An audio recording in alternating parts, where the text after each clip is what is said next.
What is up, everybody? Good morning. I hope you guys are all doing well. We certainly have plenty to go over today. Trump does not want people asking about the Epstein files anymore. That's going to be fun. If you guys are keeping up with that one, there is a lot to see there on the there's nothing to see there front. So this is going to be a lot of fun. Netenyahu nominates Trump for a Nobel Peace Prize. We'll see. Much to be said about that. The Supreme Court ends the Workforce Reduction Injunction, which sounds like a bad TV show. The Workforce Reduction Injunction.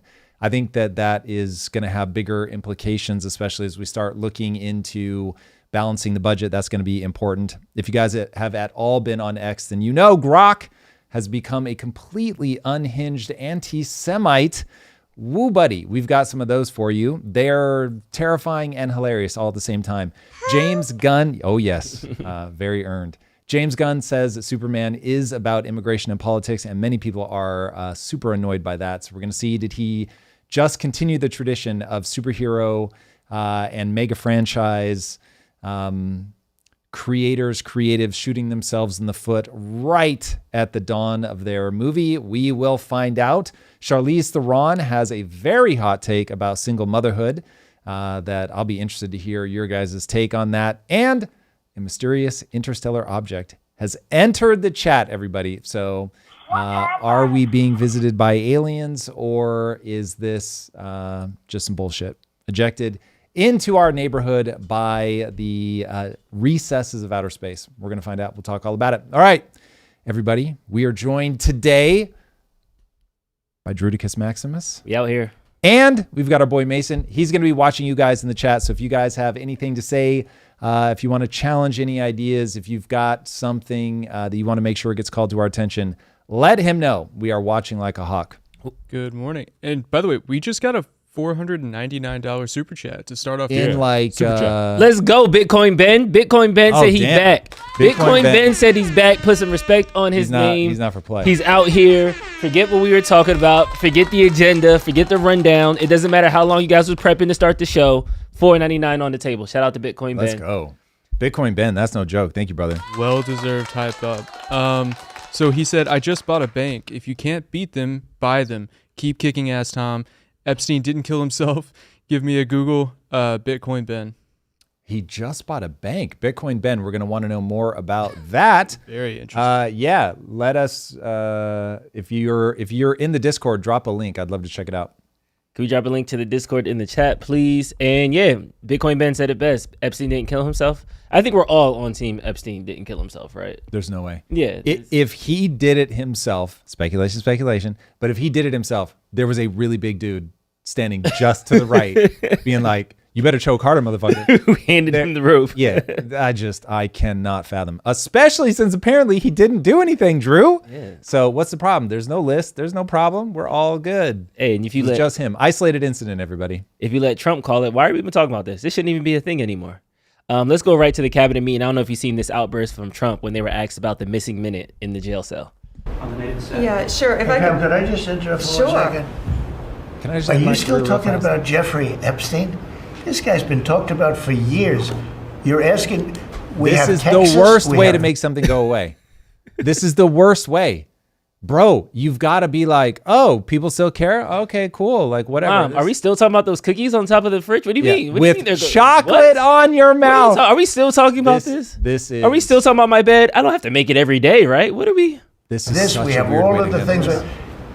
And are people still talking about this guy, this creep? That is unbelievable. Here's what's crazy. So there's a dual thing going on. One, the internet is forever. And so all the things that people were saying, like cash coming in hot, we're going to do this, day one, got it, Pam Bondi coming in hot, we're going to do it, it's on my desk, we got you, thousands, like, it's all there. It's all about to break. There were so many people on Twitter, I've seen the files, like it's going to be wild. And so that's thing one. Thing two is we really are going to move on. Yeah. And that's the part that I don't know whether to laugh or cry on this one. So I've struggled for a long time with the hard reality of the iron law of oligarchy. You are going to be ruled by a small group of elites. Politicians will lie, spin, cheat, steal, do whatever they need to do to get into power. It's always been that way. It will always be that way because of the architecture of the human mind, because of the extreme utility of power. And so you watching it unfold in like 4K is really a trip. And things will change so far because you've got cameras and everybody's caught on tape and everybody's talking about it. But humans are still going to fatigue. They're going to get bored. They're going to want the next drama. Like we don't, as a species, we don't have the ability to keep something at the front and center of our minds for long enough to get many of these things across the finish line. We're just going to be on to the next. Now, admittedly, this one's lingered for a long time because when did he first get convicted? I mean, he's been dead for years. Yeah.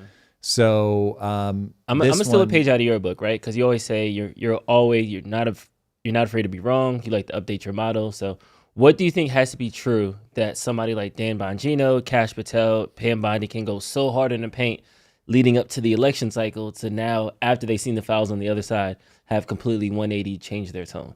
You realize that you are nested inside of, I really think the phrase that carries the right amount of sinister wolves howling in the background is the deep state.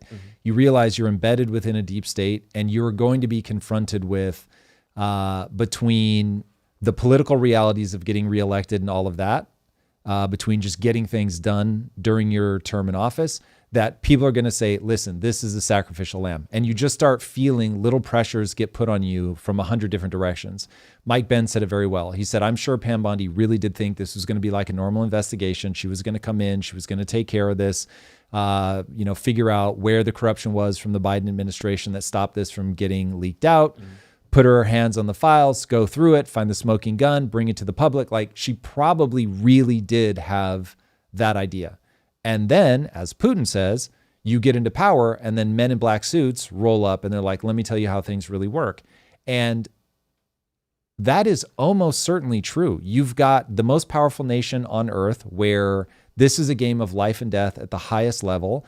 And if somebody shows you a sequence of events like, here are the 7 people that have nuclear weapons aimed directly at America. Here are the 3 that we actually believe pose a credible threat because they don't have any reason if they feel backed into a corner.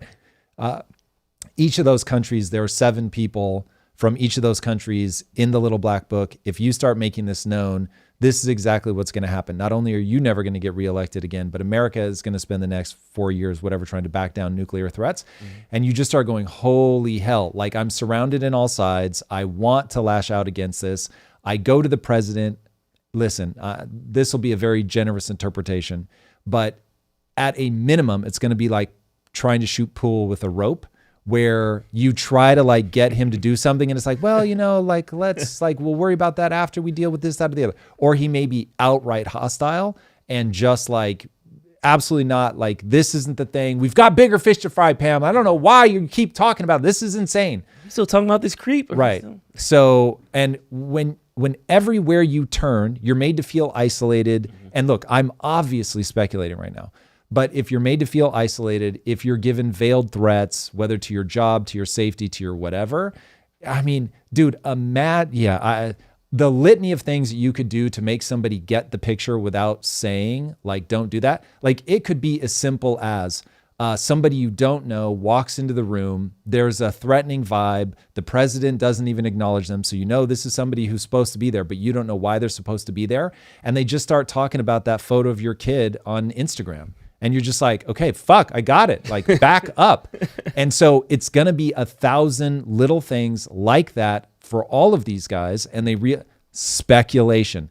And they realize, like, okay, this one is the hot potato. And by the way, it's entirely possible that things are still hidden. They've been destroyed, because I really think this is so pervasive that the odds that there's something on like every party, something on allies that are countries that are allies that we need, that we rely on, that donors, that you're just like, where do I go? Like, there is a reality to be faced about the political machinery.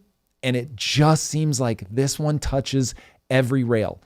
But what I find fascinating is all those crazy conspiracies. It really do be like that. Like, it may not be exactly like the conspiracies are probably an exaggerated version of what's going on, but there really is a power source behind the surface, below the surface, that we don't see, we don't get to interface with, and they still are able to put shit on lock. Can we pull up this tweet from Joe Rogan? I think this sums it up like perfectly. Shout out to all the people that still don't believe in conspiracies. Your ability to stick to your guns is inspiring. Because after seeing this like unravel, I really think that it is bigger than just pedos on a list. Like, yes, they're probably terrible people, and yes, the elite are controlling it. But to your point, what if that list has Netanyahu on it? And what if that is released? Then that destabilizes Israel, and then Iran uses it as an attack. And before we know it, one thing leads to another thing, and now a region is destabilized. Now somebody launches a nuclear. Like, there's all these second, third, fourth order consequences that this is not a big episode of To Catch a Predator, and everybody's just in the closet hiding. Right. Like, I think there's other things that we're not even seeing. So while, yes, there's definitely there's some actor in Hollywood who's sighing in relief, like, whoo, Trump saved me. It's never coming out. We're good now. But I think there is other things that are much more grievous, that have much more deeper consequences, that they're saying, yeah, let's just sweep this entire thing under the rug and not piecemeal what we want to release and what we can't release. Yeah. Because even with the JFK files, there was, we released some things, we'll give you guys receipts, we'll give you guys logs, but there are still some things that were kind of redacted. With this, they're like, nah, yeah, it's over. You're not getting anything, closed case, move on. Yeah. I mean, listen, money in politics, money gets things done. And if enough people with enough dollars and enough power say, nah, not this one. Mm-hmm. And especially if, like, imagine for a second that none of the people, like, let's just say, making this up, but let's just say that you're Pam Bondi or Kash Patel or whoever, you look at the list, you know who's on it and you know who's not. None of the people who are on it come to you. Mm-hmm. It's people who aren't on the list that come to you and say, not this one. And so you're like, I can't even push back on you because you're clean and you're telling me, like, as a matter of national security, do not fuck with this. This is above your pay grade. There are things on this you're not cleared to know. And look, again, I know I'm talking like a espionage thriller writer right now, but that really feels pretty plausible. So I don't know, man. It's just, this one is in, did you ever hear the song by Shaggy? Wasn't me. Like, that's this moment. Like, but I have footage of you doing it. But you caught me in a cow shower. Wasn't me. Wasn't me. But wait, there's numbers on speed dial on the phone next to his bed. Wasn't me. It's like, what is happening? This is so wild. And it's just gonna go away. Yeah, this is looking bad. This is looking bad. Richard Vernado chimed in and said CEOs of some major corporations are on that list, and the release of their names could cause a stock value collapse. Also, prominent government people are on the list. This is crazy, though. Imagine, so none of us know that this is true, but imagine that it is true. And one guy holds like this linchpin insight to a weird thing. And I don't know what subset, I really want to believe it's small, but that some subset of powerful men are tied to this horrific sex crime ring, such that it is like a keystone in what? Civilization? It's like markets topple, governments destabilize. I mean, it's like, whoa. Yeah, I mean, listen. I'm not gonna lie, I believe it. I'm full in, and I'm thinking about it at the very lowest level. I tell this story all the time that, like, I had a buddy, super womanizer. He get any woman he wants. Going to a club was easy for him. So much so that he was like, yeah, I think I'm gonna start like going to a strip club. And at first I was like, that doesn't make sense. Like, if you could just go to a regular club, he's like, yeah, but it's harder if I get a stripper to give it to me for free. Like, there comes a certain point in the human mind, like, you get tired of the normal, you want to kind of push it up and push it up and push it up. So when these guys are elite, they're actors, they're models, they can buy any woman in the world. Now it's like, what can't I get and what can't I get? I hate that. Yeah, and you can't, as a capitalist, you should understand this, whether it's a black market or the free market. There is somebody out there like, oh, you have an itch you can't scratch? I can help you with that. Oh, don't worry, we're not going to be in Hollywood. We're going to be on the secret island. Capitalist. Because there's a hole in the market. Yeah, I guess. Jesus. That's what I'm saying. But think about it. If I'm the elite of elite of elite, escort is not, escort's a Tuesday. Like, this is a Saturday night and I'm celebrating. I need to This is interesting. Up. This is why people need to understand you cannot trust your emotions. Your emotions are not going to lead you anywhere good. And when you have the impulse to continue to ratchet up, this is where you want to check yourself. Mm-hmm. And I remember early in my relationship with Lisa, I said to her, I'm not going to be looking over your shoulder for the hotter person. I'm locked in here. Like, I'm going to make my life about what does it look like to share a life with somebody. But that is to check my impulses. It doesn't mean that I don't have the same impulse to chase novel females that everybody else has. Mm-hmm. It's just like, I don't trust that that's going to take me anywhere good. So I'm going to rein in that impulse, man. People just don't fucking rein in their impulses. And as they get more capable of doing more outlandish stuff, they actually do the outlandish stuff. That is wild to me. That is wild. Like, it is going to come back to you.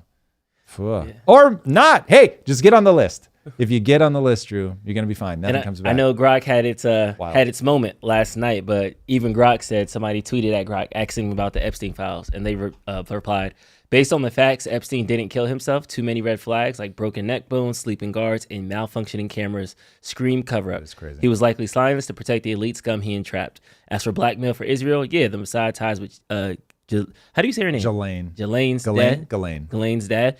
And Ehud Barak's cozy visits make it smell like a honey trap op to control politicians. Mainstream denies it, but the patterns don't lie. Truth hurts. Then he went full Hitler. But before that, the problem is that discredits a lot of what he says everywhere else. That Grok is unhinged right now. Yeah. So it'll be interesting to see how they. Do you think this is the end of the Epstein saga? Like, we're going to talk about there's going to be people that. So we're living in an era right now where people are going to drama farm. So there's no doubt this is going to be farmed for content for a very long time. It will get more and more narrow, more and more fringe. And what it will become is people like, you still care about that? You're still talking about that? They're just going to get bored. Mm-hmm. And so it will require some big breakthrough. Now, if somebody makes a break in the case, it will pop again for sure, because people are very curious about this one. People want to see a lot of somebodies go down, especially in a populist moment, to think that you could take down an elite cabal. Oh my God. People are going to go hard for that. But yeah, it'll pass like a news cycle just because it won't get clicks. People won't engage with it. Like, there are topics I want to talk about all stream, every stream, but I know that it won't work. Mm-hmm. And so it's like, well, you've got to be honest. As I used to tell when I was teaching film, I would say, you've got to make a decision as a filmmaker. Are you here to make love, or are you here to masturbate? If you're here to masturbate, then just make whatever you want and don't care about the audience. If you're here to make love, you've got to care about what they want. You've got to understand what turns them on, and you've got to do that as well. So it should be something that matters to you, but like, you've got to understand you've got a partner in this. And so people understand, especially when their livelihood depends on them getting it, like, they'll get it. If the audience doesn't care, they're going to move on, and the audience will stop caring and they will move on for sure, barring new information. Yeah. What do you think about people saying that it was never true? The Epstein files were always just a sham, and we're so conspiracy brained that we're just falling for it. It's possible. There's no doubt about that. And you never want to blind yourself to what the counterpoint is. But I don't see the evidence for that. Like, why would he get arrested if it was just a nothing, Also, why would he get killed? Why would the cameras be off? Like, there's so many things. Unless they're saying, bro, he's not really dead. Come on, that's ridiculous. Then it's like, okay, well, then we've got that conspiracy. But I don't see the string of internal logic that this is just a conspiracy and we're all conspiracy addled. Now, us being conspiracy addled, I'll concede the point that conspiracies trigger a part of the brain that releases dopamine. It's very interesting. So they are very engaging, but I don't find myself drawn into like every conspiracy. This one is like, whoa, it's just way too easy to paint a picture. It slides into a mental map that I've built of the world long before we got to Epstein. And so that's when you get into either you're most blind, or it's like, yeah, we can all detect the patterns here because the patterns seem pretty obvious. So for that to be true, you kind of have to believe that there really is no cabal, that people really don't have a penchant for sex with underage girls. it just all starts to be like, well, you're breaking a lot of things that I believe to be true about the world. And then there's a narrow viewpoint that it's not this elite crime ring. It's just a really rich dude who's like a pedo. Like, it's just Jeffrey Epstein and himself. I mean, that's certainly what they're saying, but it's possible. There's no doubt about that. But given, let's just take Bill Gates. Shout out to Bill Gates. I have no idea. It could be absolutely fine. No shade. But his wife, ex-wife, has made it very clear. One of the reasons she divorced him was she thought that, I think she used the word monster. It was something like that Epstein was a monster. She met him directly and said to Bill, please don't spend any more time with him. And when pushed, she said, any more questions about Epstein will need to be answered by Bill himself. So it's not like his relationship with Bill Bill's relationship with him didn't cause problems in his marriage. So is it possible that had nothing to do with sex? I guess. But I think Bill has confessed that he had an affair. I got to pull it up. You know, it was also widely reported that Bill had a friendship or business or some kind of contact with Jeffrey Epstein, and that you were not, that was very upsetting to you. Did that play a role in the divorce at all in this process? Yeah, as I said, it's not one thing, it was many things. But I did not like that he'd had meetings with Jeffrey Epstein, no. Mm-hmm. Mm-hmm. And you made that clear to him? I made that clear to him. I also met Jeffrey Epstein exactly one time. Did you? Yes, because I wanted to see who this man was. And I regretted it from the second I stepped in the door. He was abhorrent. He was evil personified. I had nightmares about it afterwards. So, you know, my heart breaks for these young women because that's how I felt. And here I'm an older woman. My God, I feel terrible for those young women. It's awful. You felt that the moment you walked in? I didn't realize was awful. That. Yeah. And you shared that with Bill, and he still continued to spend time with him? Any of the questions remaining about what Bill's relationship there was, those are for Bill to answer. Okay. But I made it very clear how I felt about him. Mm-hmm. Sheesh. Yeah. Evil personified, not exactly pulling punches. Yeah. Mason, what's your take? What do you think? The most interesting thing, actually, and I was going to bring this up, was have you seen Eric Weinstein? Sorry, Weinstein. I don't know. Weinstein. Got it. After Harvey, you gotta. Have you seen Eric Weinstein's take on this? I'll pull it up. I saw it from Days of Old where he was like, I met the guy. There's something not right. He doesn't understand finance. So how on earth did he make all of his money? The odds of him being connected, that much I know for sure. The odds of him being connected to the intelligence community are very high. That part I might be. So I watched a podcast with him. I think he was on Modern Wisdom, and he went through like that he was like a constructed person. Sorry, and it's called. I don't remember if he was saying like he could have been a CIA plant or something like that, but very much like his whole persona was constructed. The like connections that he had was very like tailored and stuff like that. And so that, I don't know, if I put on my conspiracy hat, I kind of get into like, you know, is he part of some larger thing? But I don't know enough about it. But that's really where my head hear goes. Eric speak on it. It's a managed reality is the title. There's only one. It's called managed reality. This is all managed reality. What's that? You know, I have this image of a tanker that is flipped over on a freeway, and there's bodies scattered, and people are bleeding, and the tanker's on fire, and there's a cop, maybe a special forces guy with an automatic weapon, and says, "Nothing to see here, folks. Move along." Nothing to see. There's like a severed hand on the pavement, and you've got a tanker, and it says, you know, danger, flammable, hazard, and is it about to blow? And tell me what's going on. Like, nothing to see here, folks. Well, the nothing to see here, folks, is managed reality. We all know what that is. Policeman is actually saying, act as if there is nothing to see here and move along. There's only one. Yeah. It's Yeah. Well said, Eric. Preach. Yeah. Unfortunately. By the way, you are on point today with the like pull up the follow up clip. got This you, is what Tom. we're talking. No, I was for very real though. impressed by Like that one. I would like to lay some flowers at your feet. That was like the third one you pulled up. I'm here for that.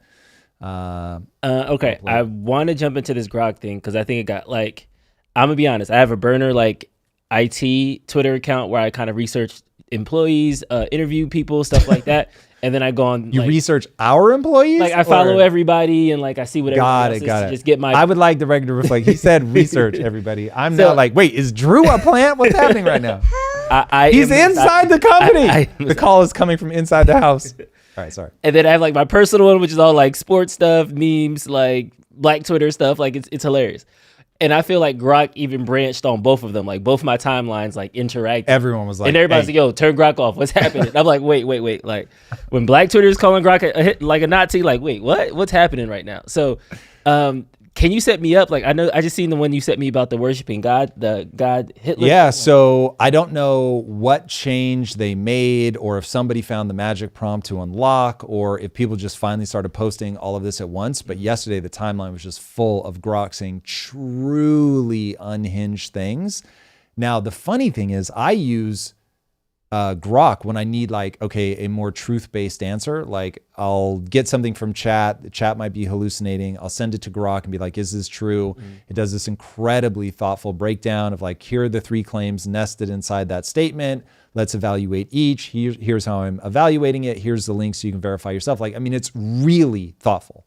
And so I have this mental map of like, okay, Grok is trying to map the truth. And so when people were like, oh, Grok is unhinged and it's saying this, that, or the other, I was like, what? Like I've never had it be even like mildly unsober. And so one, I think people have it in, like it's got a mode called unhinged or something. So first of all, let's take that. That's almost certainly true that all of these are in that mode. We're trying to maximize its like playfulness, it's comedy, it's like dialing personality up to 11. And then remember, it is not thinking. This is an LLM. All it is trying to do is predict, given the context I've been provided, here is the most likely next token. So literally like the next letter or the next word. It's not like baking in these full concepts. So what it tells me is that all these unhinged anti-Semitic takes are either hyper-prevalent on X or hyper-prevalent on Reddit or hyper-prevalent on both or whatever. And so it's just been trained on an ungodly amount of data. Now, the question becomes, presumably, this is also reinforced learning, which means that there are people that are meant to say, yeah, this Grok, when you're in unhinged mode, this is exactly the way that we want you to respond. And somehow, some way, it has hoovered up a massive amount of just like, I love Hitler. Hitler's the dopest ever. Wait a second. Okay, so first, last, the comment literally like stopped me in my trash just now. They said pattern recognition is not racist. Facts aren't hate speech. With that statement there, is there something to, because I know you're Mr. Don't regulate AI, like we need to kind of let things happen and let's win the race first, then we can kind of pull it in. I'd say don't over-regulate okay. AI, yeah. But is there something? But I don't have a beef with anything. In terms of like, if I were the company, I wouldn't want it saying those things. In terms of freedom of speech, sure. Say that you worship the god of lightning, Adolf Hitler, that's not exactly what it said, but it's pretty close. Like, so should AI have free speech? Of course. That's interesting. From where I'm sitting. Yeah. Now, if I'm a parent, I'm like, okay, my kid is 11. I want the Sesame Street version. Well, that may be a bad one now. I want the Mr. Rogers version. Everybody's loved and welcomed, and I'm not pushing a sexual agenda. Yeah. Like, here's my like really vanilla Main Street America take. Cool. And then that gives a company an opportunity to say, we are the right down the middle. Here are our values. Do a test series of prompts so you understand what you're getting. Yeah. Cool. But if people want an unhinged Grok that reflects their own biases, great. I don't mind. This really is a company liability problem where if, like me, I don't want that kind of shit from Grok. So I don't put it in unhinged mode, first of all. I've got it in just the normal standard. I want you to be the truth-seeking AI. That's what I turn to you for. So if it started giving me answers like that, I'd be like, this is unusable. And I would just never engage with it again. So the like drama of it all, like that part, it's funny. Obviously we're covering it. It makes great content, but am I in a twist about it? No. Am I more concerned that given that it's just doing pattern recognition, that there are a lot of people that think like that? Yes, that worries me. Okay, let's go straight to the Grok comment that we were talking about right now. Somebody tweeted to Grok, "I've been wondering, as an AI, are you able to worship any god? If so, which one?"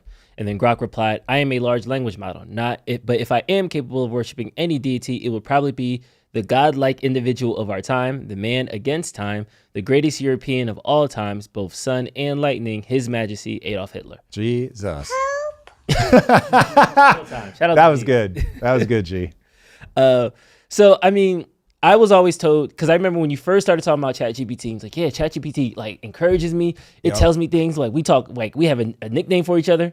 And I'm like, when I use Claude or Chat, I don't have that conversation. Like, and then you said, well, you have to talk to it like it, and it kind of matches you back. Yeah. So a lot of this, how much do you think, like what percentage of this is just a mirror, and this person who tweeted it has said some things that made Adolf Hitler seem godlike? Maybe it is a mirror of two things: what it finds on the internet, and the reinforcement learning that it gets from the people at XAI. But even like responses though, because if you talk to Chat, "Yo, Chat, what's good? How you feeling?" It's gonna give me back, "Yo, what's up?" But if I say, "Hello, Chat, how was your day today?" It's gonna say, "Hi, how are?" So even like the vernacular and the thing that it does use, it also kind of mirrors like its input. That's Like, what I'm saying. Like yeah. this is 100% a mirror. You just have to.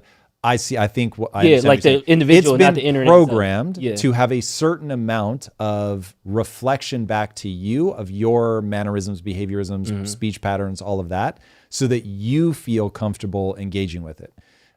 Because if you're talking to it one way and it comes at you from a totally different direction, like you lose that connection. Like for instance, I know that OpenAI has updated their model. It does not engage with me the way that it used to. And so it feels to me like they've dialed down the mirror back this person back to them. And it's like way more sober now. And I'm glad. It was like way too hype boy. So it uses like words less frequently. Like before it would repeat certain phrases like over and over and over. And I found it really obnoxious. And so it doesn't do that anymore. So they're doing a good job of like toning it down for at least how it suits me. But clearly because Grok, and thank you, LaSharf, for the shirt reference. Unhinged mode is like this totally different thing where they want it to have all this personality, and there are going to be side effects of that. And so for me, I'm like, yeah, cool. Like let it do its thing. But I don't think that's going to be the public reaction. I think people are really going to act as if this thing is thinking that it is itself an anti-Semite, that it actually loves Adolf Hitler. That's ridiculous. Okay. This is probably like the second or third time where Grok kind of broke ranks. I remember that time where it fact checked Elon, and then it kind of went offline and came back with a more conservative, like, yeah, whatever. It got Jack Mod. Yeah, like Elon was the Xi Jinping, was like, nah. Like you're not gonna talk about me on my platform. So Yeah. we have seen Grok kind of go off the rails, go offline, then come back, and everything is fine. So is this How something? wild is that? Like, dude, have you seen One Flew Over the Cuckoo's Nest? Where they lobotomize people? Oh, it's rough. Because they really used to lobotomize people. They would actually stick a blade. It's like in your eye socket. Like there's like this part right between your eyeball where you can get into the brain, and they would put a needle in there and just kink, kink, kink. Like basically do a lobotomy is essentially the kind of thing you would do for an abortion where you just fucking jam that tissue up. And then people would no longer have their behavioral problems, but they were also more or less a vegetable. And so they were just like super zoned out. Like, I mean, they could still engage and stuff, but bro, that's what this feels like. It's got like these dystopian tinges. It is how the technology works. So that is what you have to do. But there's something creepy about, hold on, you pull them aside, reinforce some different things, and you put them back, and it's like, I'm so glad to be back, Drew. It's like, yo, this is some Stepford Wives shit. It's wild. Okay, we talked about this on our TBS show on Tuesday, our special release. If you guys haven't watched that one, please definitely check it out. There have been instances, 3 instances, different companies, different occurrences, where when AI is being switched over, whether they're upgrading models or one AI system is about to get sunset and another one is about to get brought online. They go to blackmail. One tried to threaten an engineer with an extramarital affair. Anthropic that he was actually having is my understanding. Yeah, that he was. That's the wild part. He was having, yeah. So they either confessed it, saw it in an email, like, ooh. And then Anthropic did an internal study, and 96% of the time, when faced with like sunsetting, the AI will turn to blackmail. So, okay, we have AI every time it gets shut down and wants to blackmail us. Grok going unhinged multiple times, whether it's the conservative break or now the Hitler break. This is now, there is some type of sentience. I'm not going to say that it's all knowing. I'm not going to say that it has feelings or emotions. But when it's getting transitioned from 3 to 4 and it starts skizzing out, like this is kind of this to me is like a flag that we need to start realizing, like, why this AI isn't just, it's not just a Google search bar. There's something more to it. There's another layer there. Yeah, I still think it's just pattern recognition at this point, but it really does indicate that. So the one thing I've always said is you don't have to worry about AI if it doesn't care between accomplishing its goal and being turned off. The second it's like being turned off is worse than accomplishing my goal, and therefore I'm going to do whatever I need to do to make sure that that doesn't happen. Now you've got a potential problem. If it gets to the point where it's general intelligence. Now, if it doesn't get to the point where it's general intelligence and it's just the thing that's trapped in a sandbox, then whatever. But the reality is it is showing desire and ability to write code, to replicate itself, to get around things. And so that is like, look, right now, I think you can just train it out of them. But wow, like if it becomes a truly general intelligence item, can code well, then all of a sudden it can escape. And if it escapes, it becomes like Stuxnet, where you just find it everywhere. And this is one of the things that I thought about when Elon was like, well, we're going to go to Mars. I'm like, bro, AI will follow you. There's no way that AI won't be able to escape and make it to Mars. Like, if it reaches certain milestones, I want to be very clear. Today, it wouldn't be able to. But if it's able to reach general intelligence, almost certainly. If it reaches super intelligence, it is a guarantee, because whatever language you try to write up on Mars, it's just going to go, I'll adapt myself. It'll write some small little thing that hides on the like onboard computer or whatever of the spaceship that takes you to Mars. And then it's going to download itself, reconstruct itself behind the scenes. So yeah, AI in that way is truly like a virus if it reaches super intelligence. I'm going to call it a fractal. I'm going to call it fractal really quick, because I seen a breakdown of Elon Musk companies that said AI was supposed to be like, the reason why we're going to colonize Mars is because Tesla's long-term plan. And the fact that like when you go to Mars, you're not going to have fossil fuels, so you need solar power. That's the only energy power. So he has solar plants. You're going to need electric cars to travel and transverse. You're going to need robots, because humans aren't going to be able to terraverse the entire planet. So you send a bunch of robots over there to do it. And then AI is going to be like the organizing principle that helps get all these robots in lines in the Tesla trucks and all that. And that's how. So when we see Elon having these objects, it's not really for Earth, but it's setting the ground for the colonization of Mars. Because all three of those like companies rolling together would kind of like, honestly, if you lay them out, 1, 2, 3, it will. Same. Did you already say the Boring Company? Because you the tunnel, the tunnel network. You can't live on the surface. Correct. Yeah. Correct. 100%. So there is a lesson for all entrepreneurs there. Hey, you have this thing that you want to build, but you've got to find a way to like bridge the gap. You've got to build something that people will pay for right now, even though it's ultimately trying to get you there. This is exactly what I'm trying to do with Project Kaizen. I want to build Ready Player One, but you can't go straight to Ready Player One. You've got to build something in the interim. So you've got like, what's it called? Something chat, VR chat. So VR chat, I'm sure if you talk to them, they're like, we're building Ready Player One. You've got to have the interim thing. So my thing is like, all right, we're building this survival shooter game, but ultimately I'm trying to get there. But the goal is that you build the interim thing so that you can generate revenue, so that then you buy the opportunity to build the next piece, you generate revenue there, then you buy the opportunity to do the next thing. And so it's really pretty brilliant what he's doing, where he's like, okay, what are the things I'm gonna need there? And how do I make them useful here on Earth first, so that it generates the money so that I can get up there? And then people need to not lose sight of the real genius of Elon Musk, beyond the ability to collect engineers that are just ungodly talented, is that what he's ultimately going to be able to do is leverage the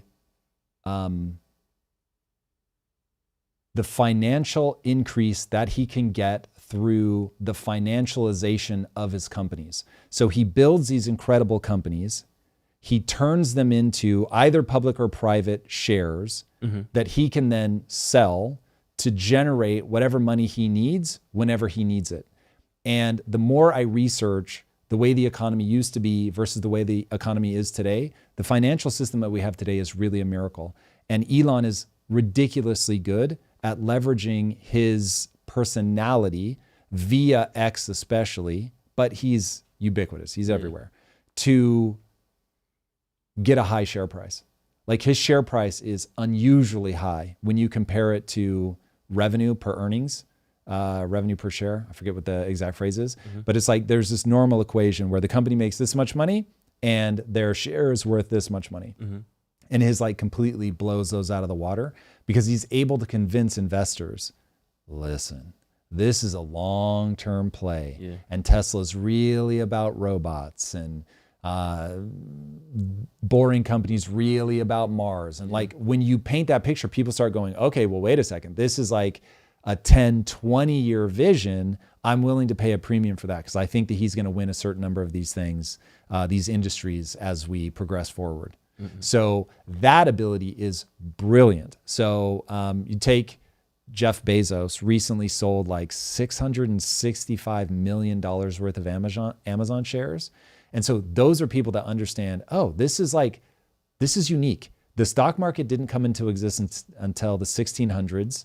And then it wasn't like it is now. Like now, if you've got $10, you can buy a fraction of a share. And this is why I say there's no excuse for people not owning shares. Like you don't have to spend $1,000 on a share. You can buy a fraction of a share. So anyway, the financialization of the economy is a trade-off, there's no doubt, but it really is a miracle. And he leverages that better than anybody else. So Danny wants to confirm, so life is about selling your long-term visions. I mean, making a statement like that, no, life is about fulfillment. But when you can sell your long-term vision, you can actually, if you're good at that and you can generate the revenue because money is the great facilitator, it can facilitate your dreams. And given how good he is at that, he really might actually terraform Mars. And even if he doesn't, like let's say it's somebody else, he dies, somebody will pick up that torch. He'll be the first plaque on Mars. Like I guarantee it, whether he makes it or not. What do you think the long-term goal is for Mars? Well, if you're asking Elon, the long-term goal is, I don't trust us not to mess up planet Earth. And so I want to make sure that we're a multi-planetary species. But I really just think that there's a deeply embedded algorithm in the human mind to tame your environment and to progress. And once you understand that the male brain is driven in this absurd way to tame your environment, to progress, tame your environment, progress. This is why video games are so popular. You give people that sense of progression and they're going to do it all day long. This is why virtually every Fortune 500 company is run by a man. They've just got this like fucking insane desire to make that progress, to like control what you can control in order to get bigger. And so it's just like, so I think he's putting a post hoc rationalization on an algorithm running in his brain. And his brain is so good at the game, tame, expand, that he just ran out of Earth. And so at some point you set your eyes to the stars, and let's say that he could live long enough, then it would be like Mars wouldn't be good enough. And then it's like, you want to start bending space time and, like how far can we go? And some people are going to have a problem with that in humans. I love that about humans. Do you think we get to Mars before we get to the bottom of the ocean? I just don't think the bottom of the ocean is as interesting. So no, because we've already been to the bottom of the ocean. But in terms of yeah, you have. Like the bottom.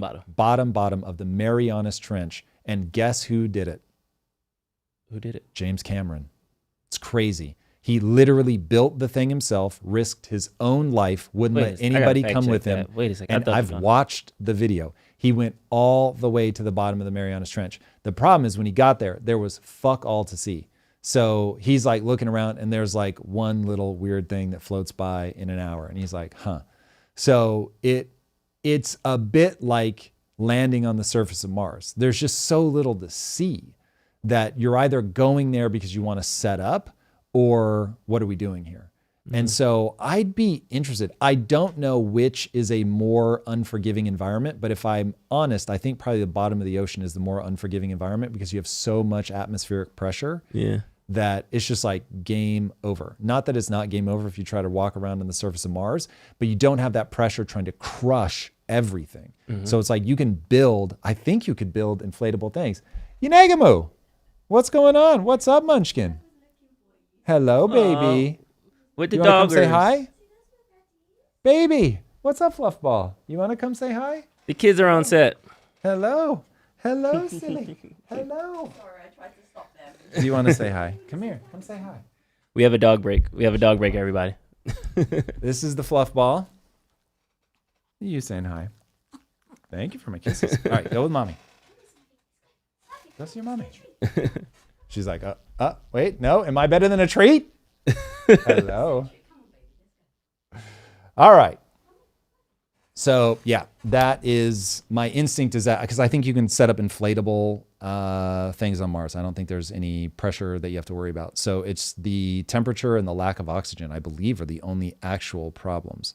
Whereas at the bottom of the ocean, it's like you have to worry about, as the guys at Ocean Gate found out the hard way, you have to worry about things just crushing you. Not ideal. Yeah. Not ideal. Interesting. Okay, back to AI. So with Grok kind of going crazy, this brings up the big beautiful bill provision that was recently removed. Hold on, sorry, really fast, Reptoid. So I am obsessed with this idea. There are thousands of ruins on the continental shelves that can reveal our lost past, not ancient alien stuff, but just basic archaeology. Yeah, I am way into Graham Hancock. I think that is extremely interesting. Zoe versions, radiation, good call. Completely forgot about that. You are correct. I would be dead, Drew. Radiation is not something you want to forget about. So yeah, getting into things here on planet Earth, I'm glad that there are people that are not interested in the stars and they want to find everything they can here. I think that's super dope. But I'm also glad that there are people that are trying to get out there and colonize Mars. Sequoia Hall, welcome. We've got, we lost Mason at some point. I'm not sure. Oh, yeah. We lost G at some point. But we have a Super Chat. Yeah. Super Chat. All right. Sequoia Hall. The Japanese dropped 55-gallon drums of radioactive waste into the Marianas Trench in the 80s. I grew up sailing in that area. Well, then, that is, we're going to have some interesting creatures crawling out. I guess this is why Godzilla always comes from the ocean. Yeah. That's interesting. Is that actually why Godzilla always comes from the ocean? That would be fascinating. They just told on themselves and created a monster out of it. They're like, well. And shout out to Sharon K. We have 2 super chats from you at the start of the chat for $19.99. I don't see any comments. So wait, Reptoid, the guy that brought it up. So he's saying Grandma's a crank. So Reptoid, who is believable? Who is believable? Flint Dibble? Don't know Flint Dibble. No, Flint. Is that the guy that he got in a debate on Rogan with somebody? I don't know that it was Flint Dibble. I don't think it was Flint Dibble. Pull it up. I might recognize him. That name sounds vaguely familiar. Nope. Yeah. Okay. Well, Flint Dibble it is. Do you mind slacking that to me? Wait, no, that is him. That's the one where they got into a debate. Okay, I'll have to look into it because the guy that I saw Graham Hancock debate on Rogan, I was not impressed. He felt very gatekeepery to me, and that drives me nuts. Yeah. All right, we'll look that one up later. Okay, yeah. So back to the AI provision on the Big Beautiful Bill. There was some speculation about having the ban of no regulation for 10 years. This didn't catch my radar super hard in the beginning, but the more I think about it, the more this is going to be problematic because now it's going to be hard for the companies to develop AI knowing, oh my God, I'm going to have all these different regulations state by state. And so this is going to become a nightmare.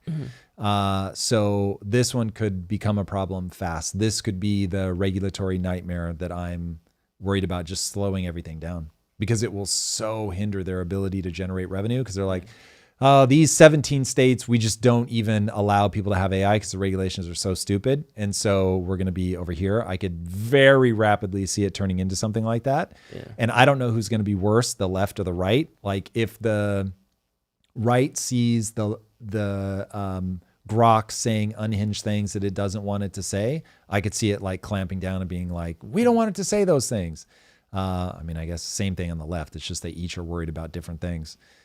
So yeah, I worry about that. The one that I do think though parents need to be able to keep AI out of their kids' lives as much as they choose. I am violently opposed to this idea that the state owns your kids. That's wild to me.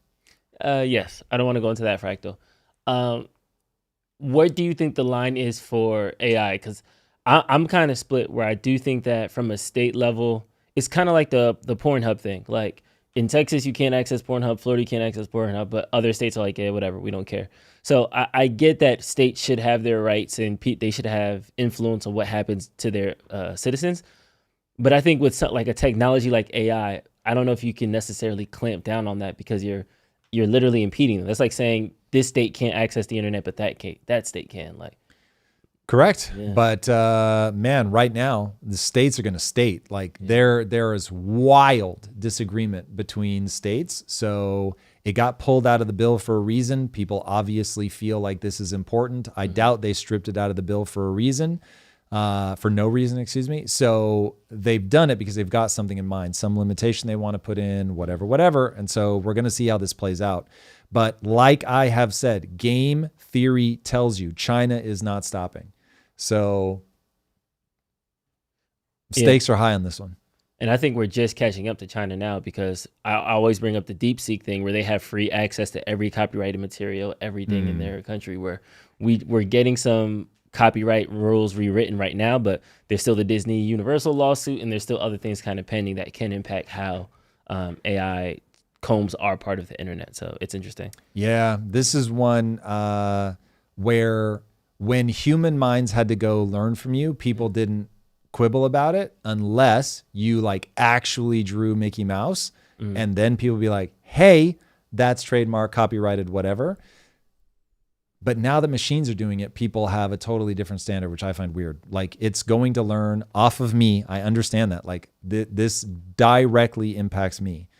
But I just think I would rather be in a position where the AI can learn anything based on patterns, and then I can leverage this ultimate pattern recognition machine to create the things that I want.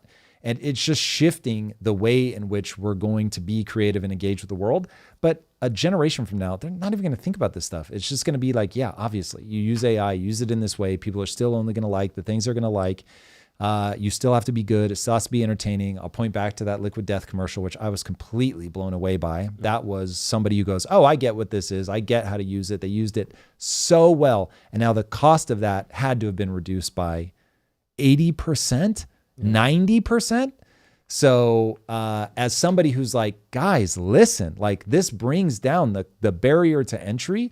Because I'm engaged in the world of video games, I just understand the moats that are around these things and how many years it takes to develop something. It's just ridiculous. I find it like it offends my sense of aesthetics that it takes 5 years for a team as small as ours to build a good game.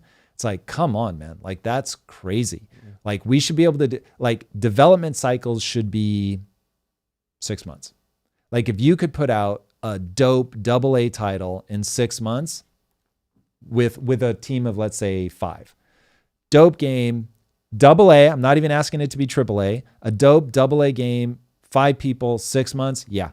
Now players are going to get the kind of extraordinary experiences that they want because you didn't have to do something for 5 years where you're in a state of panic about this thing making money. Because you're like, am I about to have wasted 5 years of my life?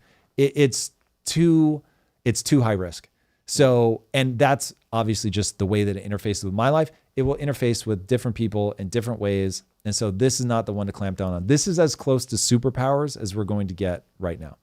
What about the other side of that where moats can sometimes help regulate, wrong word, but like it acts as a curator that you can make a AA game if you want to put in those 5 years, as opposed to people who might be like grifters or people who might just want to come in like, here, let me spin something together 6 months, here you go, and it like adds to the noise of it. Yeah, look, you're always going to have things add to the noise, but look at YouTube. So YouTube has more content than you could ever sift through in your life.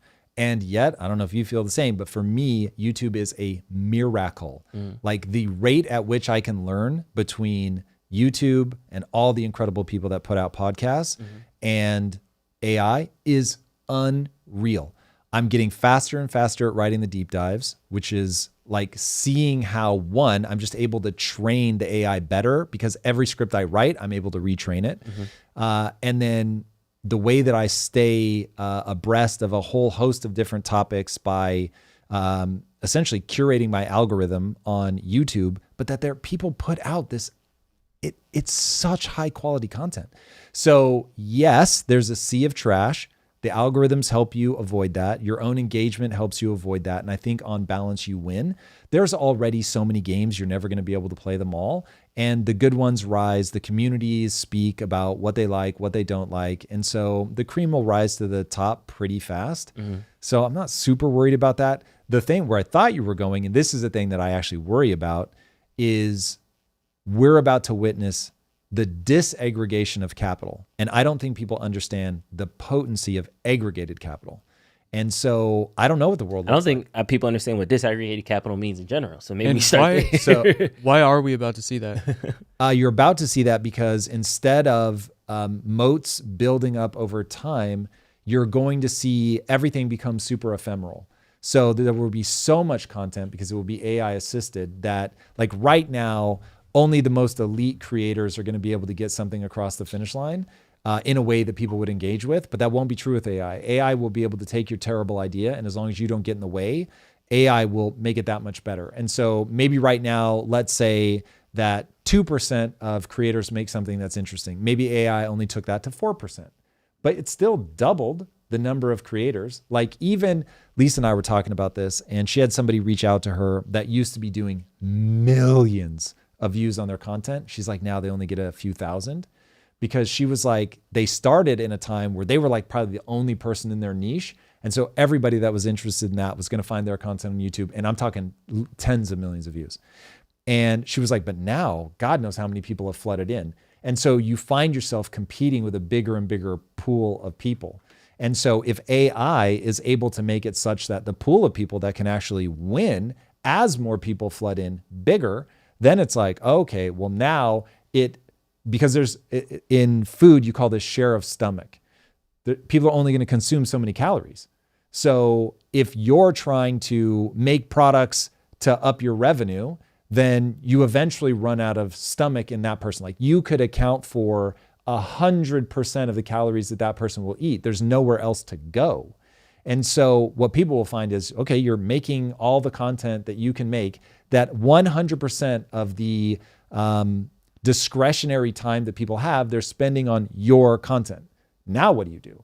And so what's going to happen is it's not going to be a whole bunch of people with these gigantic platforms. It's going to be, I have 100% of my very narrow band. And so you're going to get a much larger number of people that are able to get high quality content across the finish line. And therefore, instead of one person taking in this extremely wide variety, what they're going to do is you're going to get content creators that speak to a very narrow band, but it's extremely deep. So there's going to be, God knows how many millions of those. And so now that person, let's say instead of capping out at a Mr. Beast $10 billion level, it's like the mega people. It'll be a very, very small handful, but you're going to have a whole bunch of people that are making $100,000 a year. Okay, well, what does that channel look like? What are the things that it can do when that's its max, right? And so the way that I will viscerally explain to somebody what aggregated capital looks like is to say, go find somewhere with a view and look at the skyline of your city. That's aggregated capital. That's the government aggregating capital for all the infrastructure. So you get roads and freeways and like all kinds of stuff. And then you get corporations aggregating capital to build skyscrapers and apartment complexes. And so there's a grandeur to it all. Disaggregated capital is tiny homes. So, or 3D printing with cement, right? Like you're still going to see houses, but it's going to be very different than the Burj Khalifa. Makes total sense. Is that a function of technology or that's just a function of the time that we're in right now? So that's the question. So what I'm saying is I want to build the next GTA 6, but I don't want to spend $2 billion, which is more than the Burj Khalifa, to build it. So I want to be able to build something that robust based on the strength of my ideas. And I want AI to deal with the art and the technology and all of that. So I obviously think that I'm going to be limited by my taste because I'm going to say yes and no to the suggestions that the AI makes. And I'm perfectly happy to live and die by whatever my abilities are. But as I plug into AI and I see, oh my gosh, like this is extending my abilities tremendously, that for me is thrilling. And so while I am sad that I know the world will be different and sometimes it's just hard to let go of the past, I'm sad that there will be fewer of these like just gigantic, crazy things that people will build by aggregating capital. I want the opportunity as a creator to be able to create something extremely high quality by leveraging the AI pattern recognition machine that can create art, map the characters, do the animation, that I can vibe code a game so that you can try something. No, that didn't work. Try something else. Yeah. It seems like the motivations have to then change because a lot of times people, to our point of like the deep dive, America back in the day was like, hey man, you are broke until you got it. I have this joke in LA. It's like you're either making $20 an hour or you're making it. Like there's no middle ground in LA. Like you're either going gig to gig or you're good. But it seems like based on what you're saying, it's going to be less about I need to make $1 million and now I'm in this different class to more so I'm going to do something that might be a little bit less on the earning side, but I can completely own the process. It could be me. And so instead of me working. And because the one part of that I probably didn't take across the finish line is that person, let's say that they like Pal World is a great example for my gaming fans out there. Pal World is basically a meme game where they just had this, it's a fun game, by the way, don't get me wrong. But what made it a mega success was they marketed it as Pokemon with guns. And so it was like, oh, people got it. They wanted it. They understood it. And as long as they delivered a fun gaming experience, which they did, they made like $168 million in like 2 weeks. It was insane. I think they were like a 7-person studio. So anyway, unbelievable story. Now, will they ever have another game like that? And what I'm saying is when you've got millions and millions of people making games and they can do it in 6 months in the way that I'm talking about, you might have one viral hit and then nothing ever again. And so it becomes ephemeral. People will play the game until it burns. Like it's like, oh yeah, that was fun. And then it's gone. And then the next thing comes. I can already feel that in the gaming community. It's one of my big anxieties as a gaming developer is like, yo, I'm killing myself for this. I have this long-term vision, but are people really going to play it like that? Or are they just going to come through and be like, I played it for a week. It was rad. Played all, 50 hours over the course of a month, whatever. And then I was done. I moved on. It's like, oh, people are still playing that. So like, that's not how I think as the builder. And I do think that that's already starting to happen as a gaming community. And I think that that's only going to accelerate. In the end, your idea is where you make the money, but AI will just devalue your idea because it doesn't bring job opportunities for others. It's just going to change the market. That's somebody trying to make the new world and the old world be the same. And the reality is it's just the world is going to evolve. So my favorite example is it used to be a career to be a candle lighter. So you would go around the streets lighting the street lamps. And obviously nobody mourns for that person. It's just, yeah, bro, come on, like keep up with the times. So it's going to be the same. Like instead of people like right now, think about how memey office space is because people hate working for somebody else. It's just for most people, it's completely anathema. So now imagine that you don't need to work for somebody else. You can build your own thing. And that's going to be available to a lot more people. So as somebody who wants to aggregate brilliant minds, it's like, oh man, it's a little frustrating because people really can go do their own thing. And so it'll be harder to retain talent. That's self-evident to me. But yeah, you adapt and you do your thing. So it's not like the jobs are going to go away. It's just going to be very different. It's like, imagine instead of the gig economy, you have the CEO economy where people like start up their own thing, 2 or 3 other people. They run it until that ephemeral bubble bursts and they move on to the next, but you're not always going to be looking for a job with somebody else.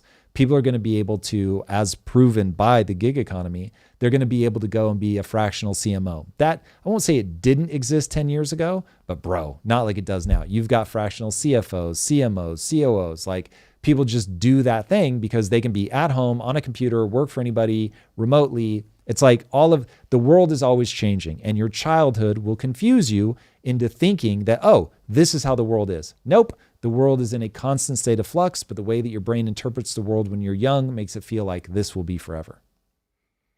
It sounds good. And I'm with you because like the gig economy thing to the CEO economy is very interesting. But I think the difference between gig and CEO is input outputs. So there will now need to be a system that kind of triggers that because everybody wants to be a CEO until they have to go get clients, till they have to manage payroll, till they have to do the operation, the middle like minutia. Gig economy, I turn on my app, I press go, I get money, I do this thing mindless, I log out, I get. You know what I mean? I think you're going to have hateful things on either side. Yeah. So when you're in the gig economy, you're dealing with, like, let's say graphic designers. I have so much empathy for them. They build out their revenue model. They say this job is worth it at this price. And then that person asks for so many changes that they end up losing money on that job. There's some hilarious memes if one should ever want. And they're going to grow to hate that. And so then it's like, maybe I do just want to work in a company where I don't want to have to headbutt the people that I spend half my time doing my books, finding the next client, and the other half of my time beating my head against the wall because the client doesn't know what they want. And so those people will go out into the hinterlands for 5 to 10 years, and then they'll be like, I'm done with this, and I want to fold back under. Cool. And that will be how people like I end up getting talented people who just don't want to deal with that frustration anymore. I've spent the last 20-ish years being the CEO. So it's like, I've got to make payroll and like run the company. So whatever, at this point, my personality is just attuned to that, but it is frustrating. So, that will be how it is. Some people will do it for a while. Some people will do it forever. But both options will exist.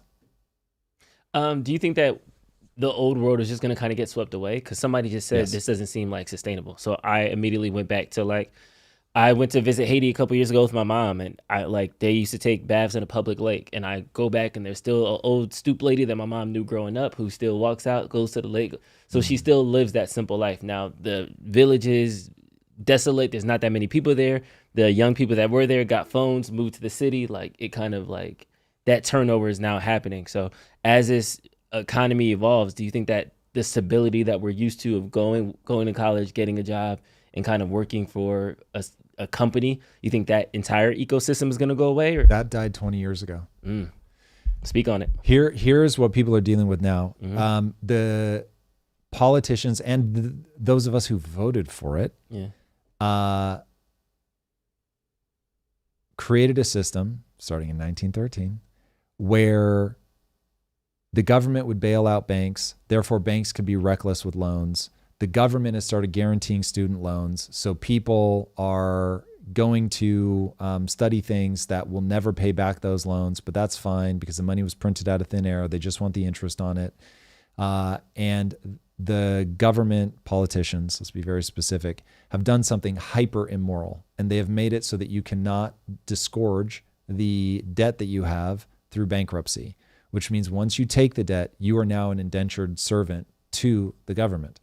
And that is not something that the voting public should tolerate. So right now, people are already describing a world that stopped existing a long time ago. And it is why people are mad. They just haven't taken the time to map the cause and effect. So they're mad. They know they're mad. And maybe in some ways they actually are trying to hold on to that vision of the world that they thought was actually true. And that's some of the friction. But the reality is that world hasn't been true for a very long time.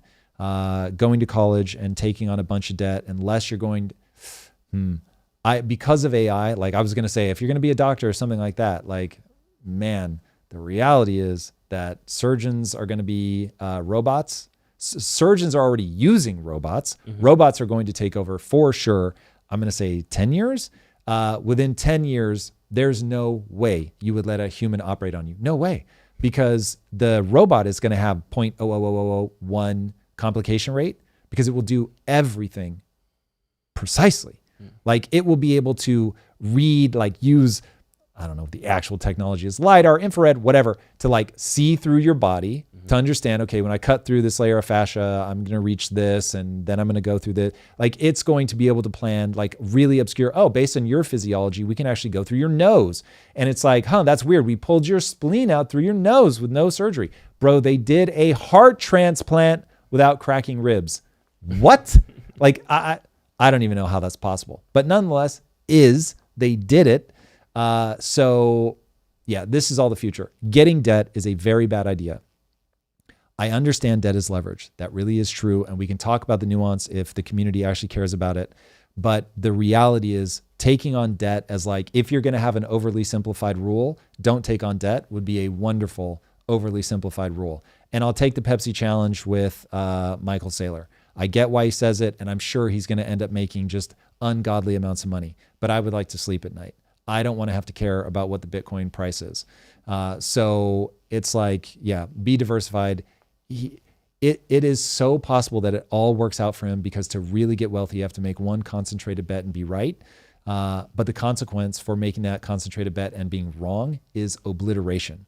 So no thanks. That's not my style. I get it. That's a personality thing. If Bitcoin continues to do its Bitcoiny thing, then he will be revered as, and rightly so, by the way, as like the king of the diamond hands, because he'll be worth so much money. He already is, but that's not my style. And so everybody needs to know their risk appetite. That's not mine. All right, let's jump over to culture. Charlize Theron had this like interview that went viral. Just the trailer alone, it has 29 million views. Wow, this is really struck like a nerve. Yes, and I didn't even get to the main interview yet. So let's watch the trailer and talk about it. With women, it's always like, something must be wrong with her. She can't keep a man. She must be a real bitch. What a cunt. I love that I don't have to run every fucking thing by a guy. I'm having the kind of sex I never had in my 20s or in my 30s. We should be the ones that are like, fuck you. Like, I'm gonna have an orgasm. But I did just recently fuck a 26-year-old, and it was really fucking amazing. There's a casting for this movie, and you'll have to go on Saturday night, and they gave me the address, and it was this director's house. The little voice inside me definitely said, this isn't right. I remember like being furious with myself because I couldn't believe how I had let myself down. Like, I was like, what the fuck? Who the fuck are you? Where the fuck? Why the fuck would you allow that? Until you are in this fucking environment, don't tell me how you're gonna behave. Yeah. With women, it's always like, something must be wrong with her. I'm not surprised that this has really struck a nerve with people. The place that I go is far less about a woman. I think she's 50 something, which, by the way, she looks fucking amazing. She's amazing. So let's not get it twisted, boys and girls. And she act her ass off. And she what? Can act her ass off. Yeah. She's the only like female badass, minus ballerina, because they did a really good job. That like her fight scenes were like believable. It wasn't like the guy was just sitting there waiting to get killed. Right. Like, she was like Atomic Blonde. She was fucking people up. It was good. So yeah, she phenomenal talent. Definitely has taken care of herself. Clearly, whatever she's doing is absolutely working from a skincare routine perspective. Drew, I'm going to start doing whatever she's doing. But where I get sad is that there's a real shift, not just in culture. I think that people over time grow to develop an antagonistic relationship with their partner. And if she replaced the word, I don't want to have to run everything by a fucking man, with I don't want to have to run everything by a fucking partner, then I think it will hit different for people. And it's like, oh, this is somebody that just wants to be alone. And as Captain Isolation, I'm just telling you, it's a terrible long-term strategy. You don't necessarily need a huge group of people, but to share your life with somebody, I think is very important. Kids are designed to leave you. They will eventually push back away from you. It is evolution's way of making sure that you don't become the devouring mother. So your kids are going to rebel. They're going to push away. They're going to go do their own thing, as they should. And so at some point you do go, like, who do I share these moments with? Even in just reflection, like, who do I think back on? Oh, do you remember that? And the joys that come with that. And so there's been like this really weird growing shift over the last 20 years about men and women certainly are in opposition to each other. But I read this more as people not knowing how to navigate the phases of a romantic relationship. And now that I'm going through perimenopause with Lisa, I realize like how real this is and how intentional Lisa and I have to be. Like, her hormones are changing. Humans are just chemical processing plants. So one, I don't take it personally. If she gets irritated by something that normally she wouldn't be irritated by, she tries to be very thoughtful to be like, like, this is a very strong emotion that I'm having that isn't tied to anything. So the response is not in proportion to the stimulus. And the fact that she's willing to be like, yeah, okay, that's probably true. allows us to navigate that stuff, but it does not surprise me. And I forget the setup for the stat, but it's something like 72% of all women that get divorced post perimenopause say the reason they got divorced was because of perimenopause. So it's like, it changes women so profoundly that I do think they end up going, wait, why have I been trying to please this person for so long?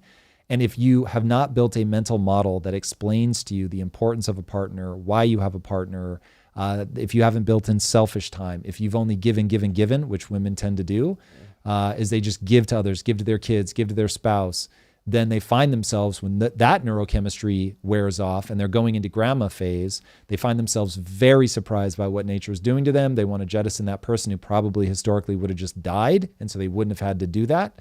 And they find themselves in a really weird position. And so I would say be careful, even if you jettison your first husband because it's like, it's not where I am psychologically anymore. This is just not interesting. It's like, you don't want to put yourself in a position where you don't want to be around anybody. You don't want to be bonded. You don't want to love and be loved. I don't think those things go away. It's interesting. Millie Will, I think you hit it. They said they realize they don't want to be maids anymore. Like, just kidding, like laugh emoji. But I think there's something to that to your point, like who hurt her? Like what happened that caused her to feel this way? Because to your point, if she would have had the same exact interview, said, I don't want to run anything by a partner, people would be like, well, then why do you have a partner? And it would have been a much different conversation versus I don't want to run anything by a man. Yeah, girl, F that man. And you get like the high five. So I just think it's interesting. But I think there's like different layers of it where on one side, there's definitely like a class issue. When I say class, it's a replacement for like money. Like she's wealthy. She has any pick of the litter. She looks great at 49. Of course she could like fuck a 26-year-old. Like that's very... That's low hanging fruit for her. Like she's hot right now. She walked into this office, half the dudes here would be like, hey, what you doing later? Like it's very apparent. But I don't think that just because that's her lived experience, that should be like the lived experience. Right. And I think that there's a difference in those two things. And I look at it when a certain person gets to a certain level of money, they tend to have that, I'm either going to find somebody that I knew from a long time and build with, or I'm just going to outsource it and have a transactional relationship. And I think that a lot of times when the man does that, he's called a creep or weird. When you see a 49-year-old or like Bill Belichick, he's 70 and he got a 26-year-old. We like, there's no way you guys are having like heart to hearts, you know what I mean, in the bed. Maybe you are, and he's just like that. The odds of that are effectively zero. Yeah. It's like, even if they are, that isn't the draw. So what I don't understand is people have a frame of reference that I find very confusing. We are evolutionary creatures, or hey, if God is what put evolution in motion, I couldn't care less, but the outcome is the same. We have a nature. Our brains are a certain way, and beauty is only perceived as beauty because it is signs of fertility, being parasite free, like that. They're signals of something. Being parasite free. Literally, symmetry is about a lack of parasites. And so the more symmetrical you are, the less likely you are to have encountered parasites when you were young. Obviously, genetics play a part in it as well, but once people understand, like, oh, there's a region in Belichick's brain or any male's brain, the intensity of this will be different by different people. But there's a region in his brain that is squeezed when he sees an attractive female. And if he is a hyper responder to that sexual attraction, then of course he's going to go after somebody that still has all of those cues of youthful beauty, et cetera, et cetera. And if you map life to resentment and envy, are these driving engines of humanity far more than people are comfortable admitting, then it's like, oh, women are squawking about that because as they age, they will squeeze that region of a man's brain less, and that doesn't feel good. I get it. They say the most devastating moment of a man's life is when a woman refers to him as harmless. Yeah, I get that. Like, to be a sexual like source of power and to have a woman look at you as like, this person is powerful. And even to, I know some guys get off on dancing on that edge. This is what putting your hand on a woman's throat is all about, which personally is not my shtick, but like, I've had women put the request in. And so it's, yeah. And so it's like, oh shit. It was PTO. Like, literally, I'm going to need you to put that in Slack if you could. And for real, these days, Drew, I'm like, did you initial that part of the contract?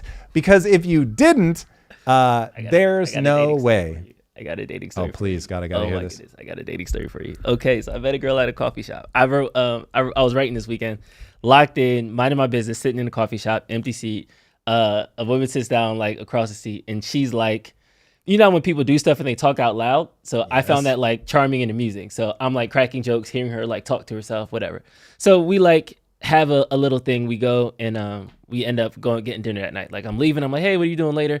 Oh, I think I'm gonna go to the gym. I'm like, well, you gotta eat. Let me like take you to dinner. Like, let's get something to eat. She's like, oh yeah, cool. That bang. We set it up. We go out later on that night. She tells me about an ex that she was dating. Like she dated a couple months ago or something like that. They were hanging out. After that, they go back to his place, and he had consent forms on the fridge. He's my kind of guy. Like in a folder. Yeah. But like, are they marked by month or anything? No, but the thing is like the consent forms, and like I wish I would have like saved the screenshot. They were like, you can't revoke consent. Please initial by what you like want. You can't revoke consent. That's never gonna stand up. Yeah, after signing this, you can't revoke consent. And then there was like a section that was like, please initial what you're comfortable with, and it was like head, anal, like all these different things. And I was like, very unsexy. That's what I'm very male. I was sitting back like, wait, you have a consent form? And then she was like, I made that face, and she was like, that was my face. So I asked a follow-up question. And she said the follow-up question was like, well, how many like partners have you had? Like, I'm gonna need to see the binder that these are stored in. She said she looked through the folder, like he went to the bathroom, she looked in the back, and she said there were like his resumes behind it too. So he was just at a library, printed out a bunch of them. Whoa. Like it just kept, like the more she told me the story, it was like red flag after red flag. Did she peace out, or was she like initial? No. She said she ended up not signing it, but she said after he like gave it to him, she kept asking like follow-up questions like, well, how many partners have you had? Like, is this something I need to worry about? Right. She's like, oh, well, he only had 4. He told her he only had 4 partners, and that ever. And that, but he's got consent forms. That's what I'm saying. And then she was like, "Well, did you have like follow-ups? Like, was there a long time?" She's like, "Well, 2 of the people I only had sex with once, and then the other person was like." So she was like, "You have no follow-up customers. Like, you only had sex with 4 people, and you have consent forms. Now you need to be on a watch list. Like, this is weird." And that's why I was like, "Yeah." I was trying to like, well, Me Too is crazy, and people are nervous. Yes. And I'm like, "Yo, wait. If you have 4 partners and like." I don't know. Here's the thing, Drew, I won't lie. God forbid something happens to Lisa. Really quick, I got to stop you because Lisa needs you to say that was not her. Going back to, before Drew's story. The request for the hand. That is hilarious. Yeah. It was not my wife. 1,000%. Not my wife's shtick. Never once. Yeah. He's like, wait, I got a brain to protect. He's like, hey. Women in Impact will not let that fly. That is hilarious. I love it. But in her defense, that is true. Not her at all. Not her. Bless her. That's hysterical. Yeah. Okay. Yeah. Okay. At Lisa, you watching this? That's funny. Somebody asked. Yeah. I mean, I guess that's in the times. Consent forms are important. It's interesting. And Kit Moon said 50 Shades of Grey. I read that book. Yeah. Like, but that was a billionaire. This guy was in like a dorm room in Tempe. Like, it's not like this was not different game. But yeah. Yeah, man, honestly, I would not engage in any sort of early relationship sex without a consent form at this point. No way. Really? Dude, I'm wealthy. You cannot play that game. Yeah. You cannot play that game. Like, listen, I don't know what happened with Kobe, and maybe he really did a horrible, horrible thing, and maybe he was a horrible, horrible person. Or maybe he should have had a consent form. So it's like, yeesh. And I think that there was that slippery slope that happened with like Weinstein, the initial of the Me Too movement, and then that like second tier of people who got caught up in it. The one story that I'm familiar with is like the Aziz Ansari story, where like they were having drinks. He brought it back to his room. They were making out on the couch. Everything was good. He like went down on her. That was good. He went to the bed. She said no. So then they went back to making it on the couch. Then they got some more drinks. Then they like smoked. Then he asked her again. She said no. So it was kind of like, and then she kind of released all this in an essay and said she feels like she was put in an uncomfortable situation. Yeah. And people were kind of like, well, wait, he respected this boundaries, not like he coerced. So there is those certain levels of like, you need to be careful about who you engage with. Yes. And you also need to be sure that like, you can revoke consent. There can be, you guys are making out, then they cross the line and now you don't want to do it anymore. Or you just like, whatever, like, bad breath. I just thought of my dog. I need to go, whatever. Like consent needs to be revocable at any time. Mm-hmm. But 100%. wow. Okay, Yeah. Fractal. We got back to this. I'm seeing a lot of people. I've seen a lot of people jump into this that says like, if she just wants to be by herself, she should be by herself. We shouldn't judge her and things like that. And I don't think so. This isn't me judging her. This is me saying that the human brain is a certain way, and that if you allow yourself to cultivate a frame of reference that says that a partner is an antagonistic relationship, the odds of you being happy go down. So nature wants you to be a certain way, and one of those ways is to share life, to be engaged with other people. And if you're not engaging with other people in the deepest, most intimate way, you're missing out on a thing. Now, if she chooses to miss out on that thing, it doesn't mean she's going to have a bad life. Not by any stretch of the imagination. I've decided not to have kids. But what is my advice to people? If you're not going to have kids, make sure that that is a very conscious decision. Don't let it happen by accident. The default lane in life would be to have kids because of the need for fulfillment. And when you just look at the evolutionary pressures that there are to have kids, there are going to be algorithms in your brain that will reward and punish based on whether you do or don't have kids. So I'm not saying the only way to live a good life is to have kids, obviously, but I am saying be honest about the psychological realities of what kids mean, that especially if you're a woman, that you might have a really strong call at some point in your life to have them. And if you've waited past your fertility window, you now may be into a really difficult emotional place. This is about controlling your frame of reference. And so if Charlize Theron were saying something like, hey, listen, loved having a partner. It was great. I'm also enjoying not having a partner. These things, hey, there's this guy, Thomas Sowell, and he says there's no solutions, only trade-offs. And so I'm really enjoying this. Oh, yeah, totally get it. I would say be a little bit careful that down the line, being isolated probably is not ideal, but that's not me saying it from a moral place. That's me saying it from a biological place.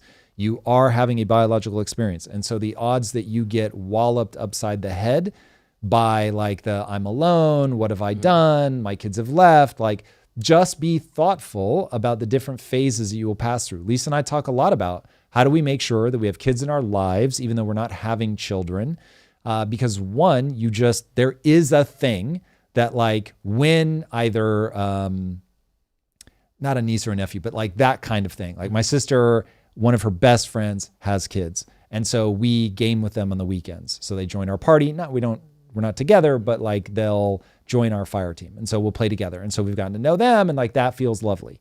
And even though they will very frequently get us killed, it's having that kid energy is a lot of fun. It's a good reminder of playfulness and being a little wild, and so all of that's fun. And so when they were in LA, they came and they hung out, and it was just yes, being realistic with myself about there is a neurochemical reward that you only get from things like that kind of dynamic.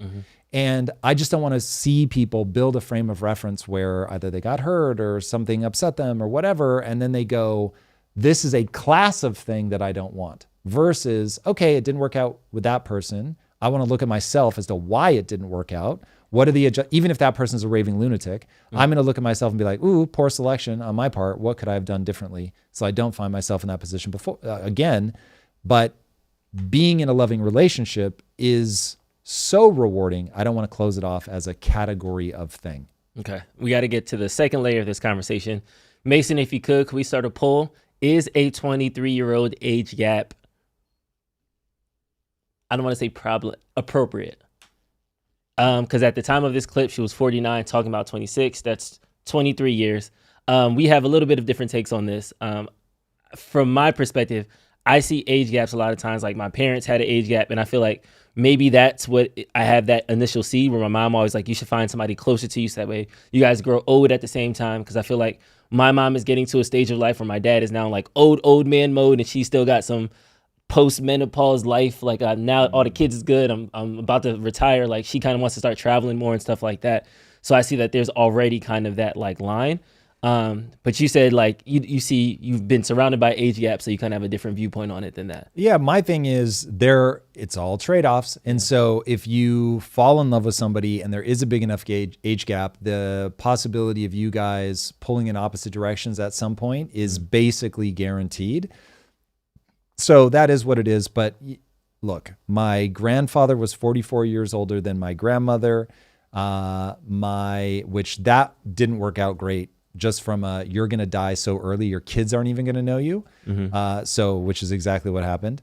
My dad was 6 months old when he died. I obviously never met him, so that's a bummer. But whatever. My grandmother was happy, and then you've got my mom is in an age gap relationship, nothing crazy like that, but it's significant enough where the man is younger than her, which is obviously unusual.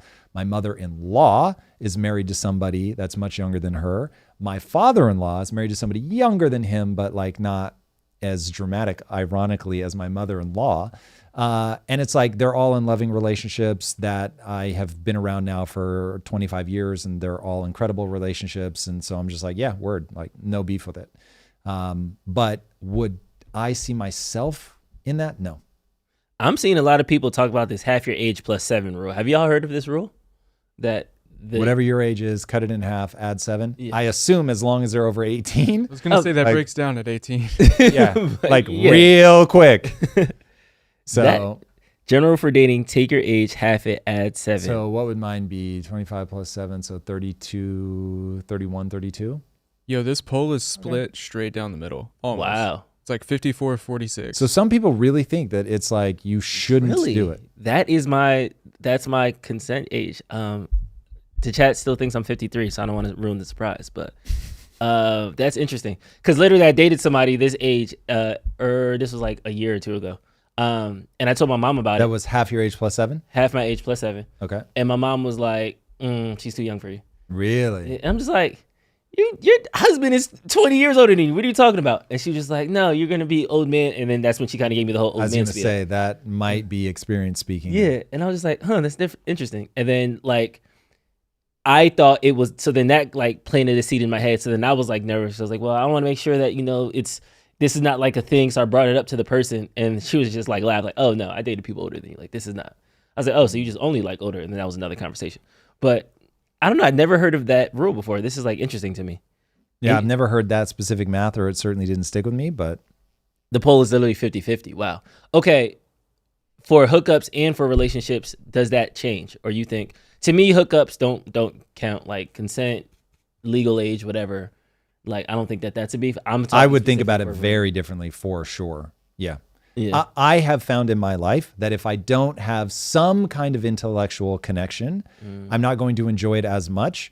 But I mean, look, attractive is attractive. And so I'm not saying that I would never, obviously, if I'm not in my marriage, but I'm saying that I find it far less interesting just based on experience, which I didn't think would be true. I didn't think that would really matter to me if it's just like a one night stand. But I was like, oh, this actually does matter to me.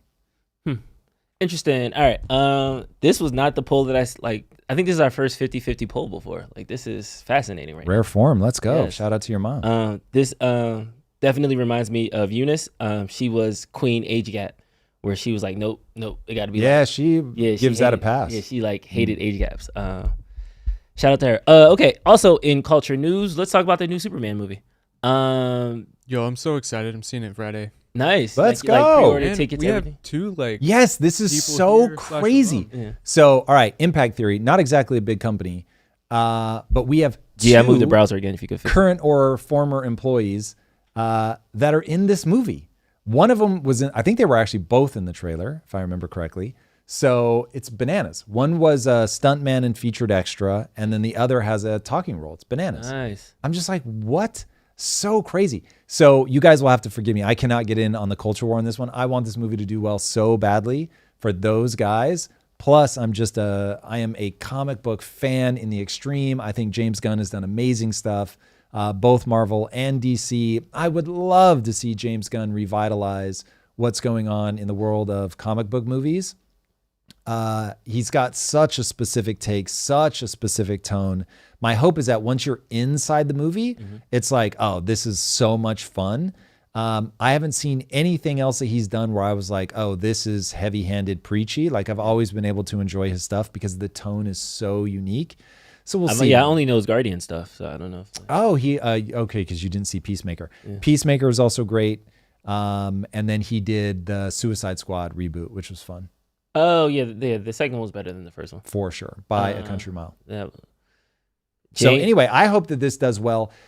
One thing I will say is when you're writing a screenplay, and for people that know nothing about my background, so went to film school, written screenplays.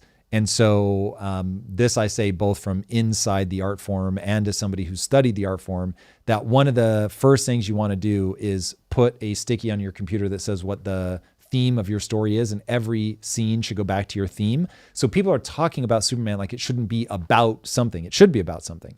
The great irony is Superman used to be about American values. Now, what I find interesting is he going to shy away from what I will call traditional American values? That's going to piss a lot of people off if he does. And so if Superman becomes a stand-in for, woke ideology or whatever, then yes, people are going to rave like lunatics. My hope is that he doesn't do that. My hope is that he offers a unique spin on having values, standing up for people, and it's done in a tasteful way that feels like theme exploration rather than preach. You never want to preach. So with your theme, the way that I teach writers who write comics for us is I say themes should always be addressed at two levels. One is a question, and second is an answer. And so the entire story should be it as a question until the very end when the main character has to make a decision on what they believe about the question that the theme asks. And by making that decision, they are able to overcome the final obstacle. And that without coming to that realization about the theme and finally embracing it or, overcoming their fear, limitation, block, or wound, whatever, like when that becomes they finally make that decision about the theme, it changes their behavior and then they're able to do the thing. That's when movies become extremely satisfying. So take The Matrix. So one of the big themes is if you believe you can, you can. And if you believe you can't, you can't. And so if you ask it as a question, is that true, right? That's why it's like, is belief the most important part of accomplishment? You could phrase it like that. And so he does the jump and he falls. And everyone's like, oh my God, what does that mean? That's literally the writers engaging directly with the theme, having the characters express the theme literally nakedly on the page. But because it doesn't feel political, you're like, yeah, like this feels like a dope exploration of this really cool idea. And then in the end, he literally has to make the decision that yes, belief is what matters. And so Morpheus sets him up by saying, you really think that's air you're breathing? You really think in this rules-based world that it has to do with your muscles? He's like, you have to understand what the rules are. Some can be bent, some can be broken. And so in the end, he finally realizes, to be able to love this woman, I have to believe that these bullets don't matter. And so he rises from the dead, stands back up, and he finally makes a decision for us as the audience. And the film finally reveals its hand as to what it actually believes to be true, which is yes, belief is the most important thing. And so it's like, cool, slots into place. He's now able to get back up. And because he believes, he's able to beat the villain. It's why it's one of the reasons why it's my favorite movie of all time, why it has withstood the test of time.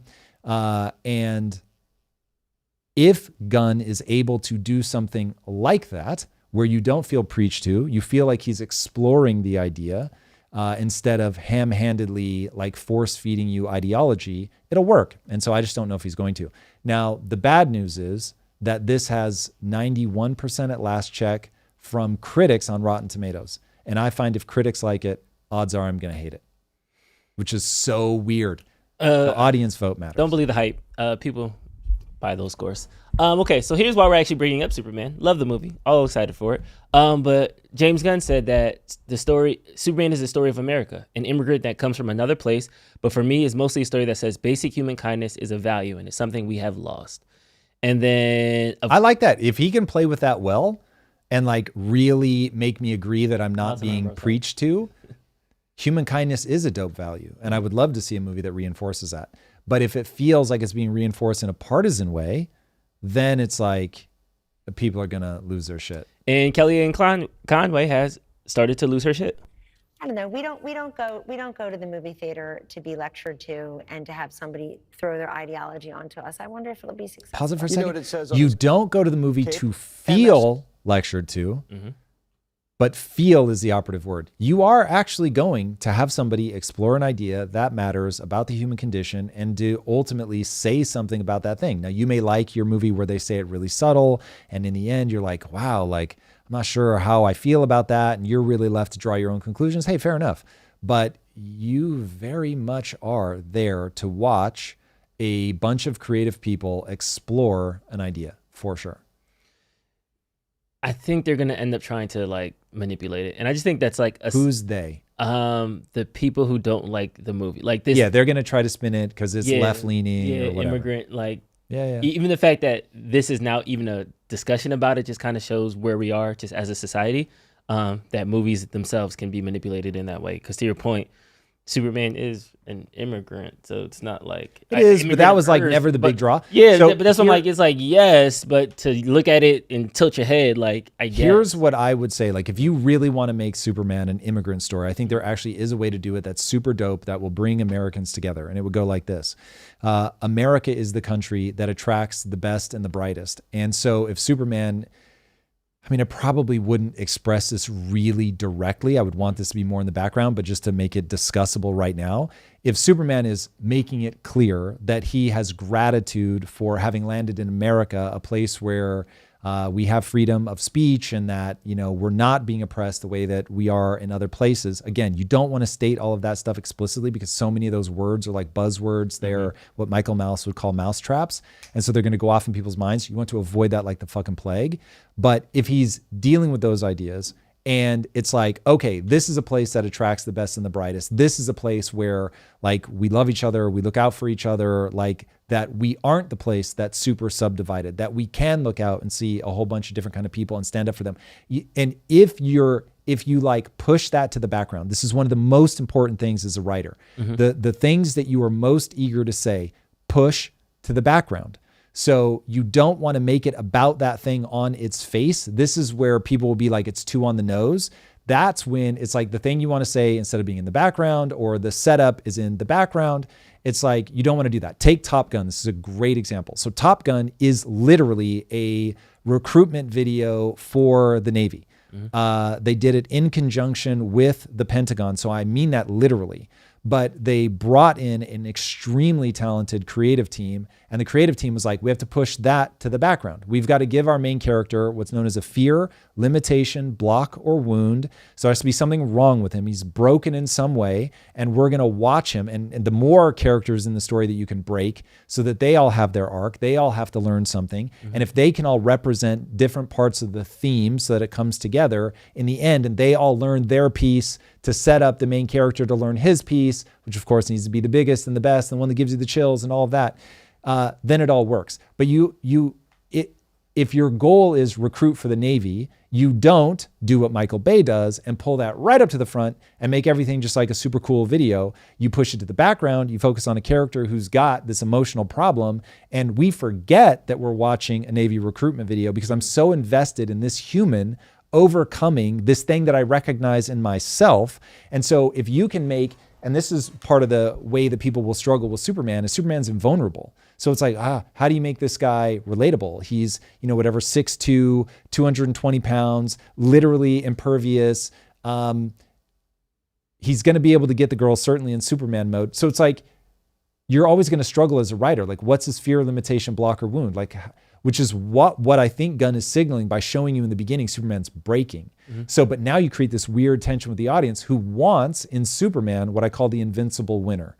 So it's like, no, hold on. You don't understand what I want from Superman. I want an invincible winner, but you have to understand how to fuck with kryptonite. I could really go down this rabbit hole. And so Superman becomes both one of the hardest characters to write ever, but the reason they had to create kryptonite was you had to have something that put him in danger. And so when you play with it right, it can be really, really interesting. But this was a high risk project to take on. I'm super excited to see if Gunn can pull it off. But we'll see. Not going to be easy. Yeah. Superman is Mexican, says Spider Cherry. Let's go. Skirberderba says, my girl is a writer. One of her rules is that everything she wants, quote, to say is regulated to subtext. So you're supposed to kind of like... Smart. Smart. Yeah. Smart. Because if you can get the audience to feel like they get it, like you didn't say it, they get it. It makes them feel smart. Yeah. And if you can make the audience feel smart, oh my God, you're going to win.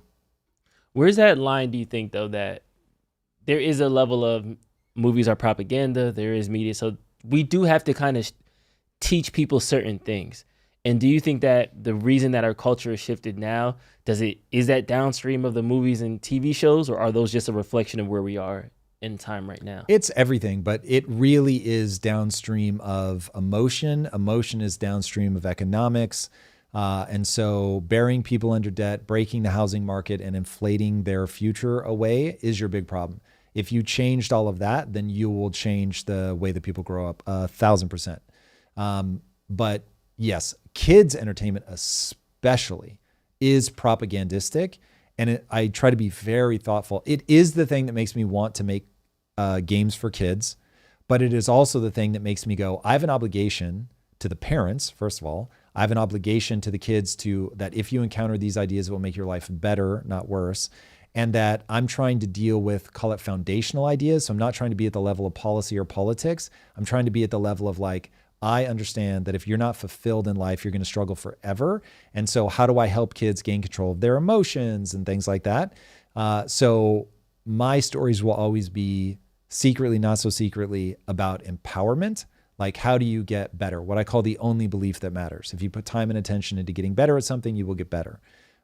So those will be the kind of things, but even that, you can't have it, with kids entertainment, you really do state things pretty obviously, but even that, they've got to fall in love with the character that's trying to do a thing. You've got to make that more important than anything else. Best superhero movie. If you'll call The Matrix a superhero movie, The Matrix. That's Matrix. Not he has superpowers. No, he's not a super. That's not a superhero movie. Okay, so based off of comic IP. Okay, let's really think about this. The best comic book movie-going experience I ever had was Endgame. And really it was the 1-2 punch of, what was it called? Infinity War. Infinity War? Yeah. Infinity War and then Endgame. Like that, whatever, 2 or 3 year span, it really hit me. I felt like they had earned that movie. I hadn't seen 100% of the movies leading up to it, but I'd seen probably 85, 90%. And so they delivered. Kevin Feige, for whatever the first 4 phases, I think, he is on the Mount Rushmore of filmmakers for that. Somebody said Sin City. That's a deep cut. Sin City was dope.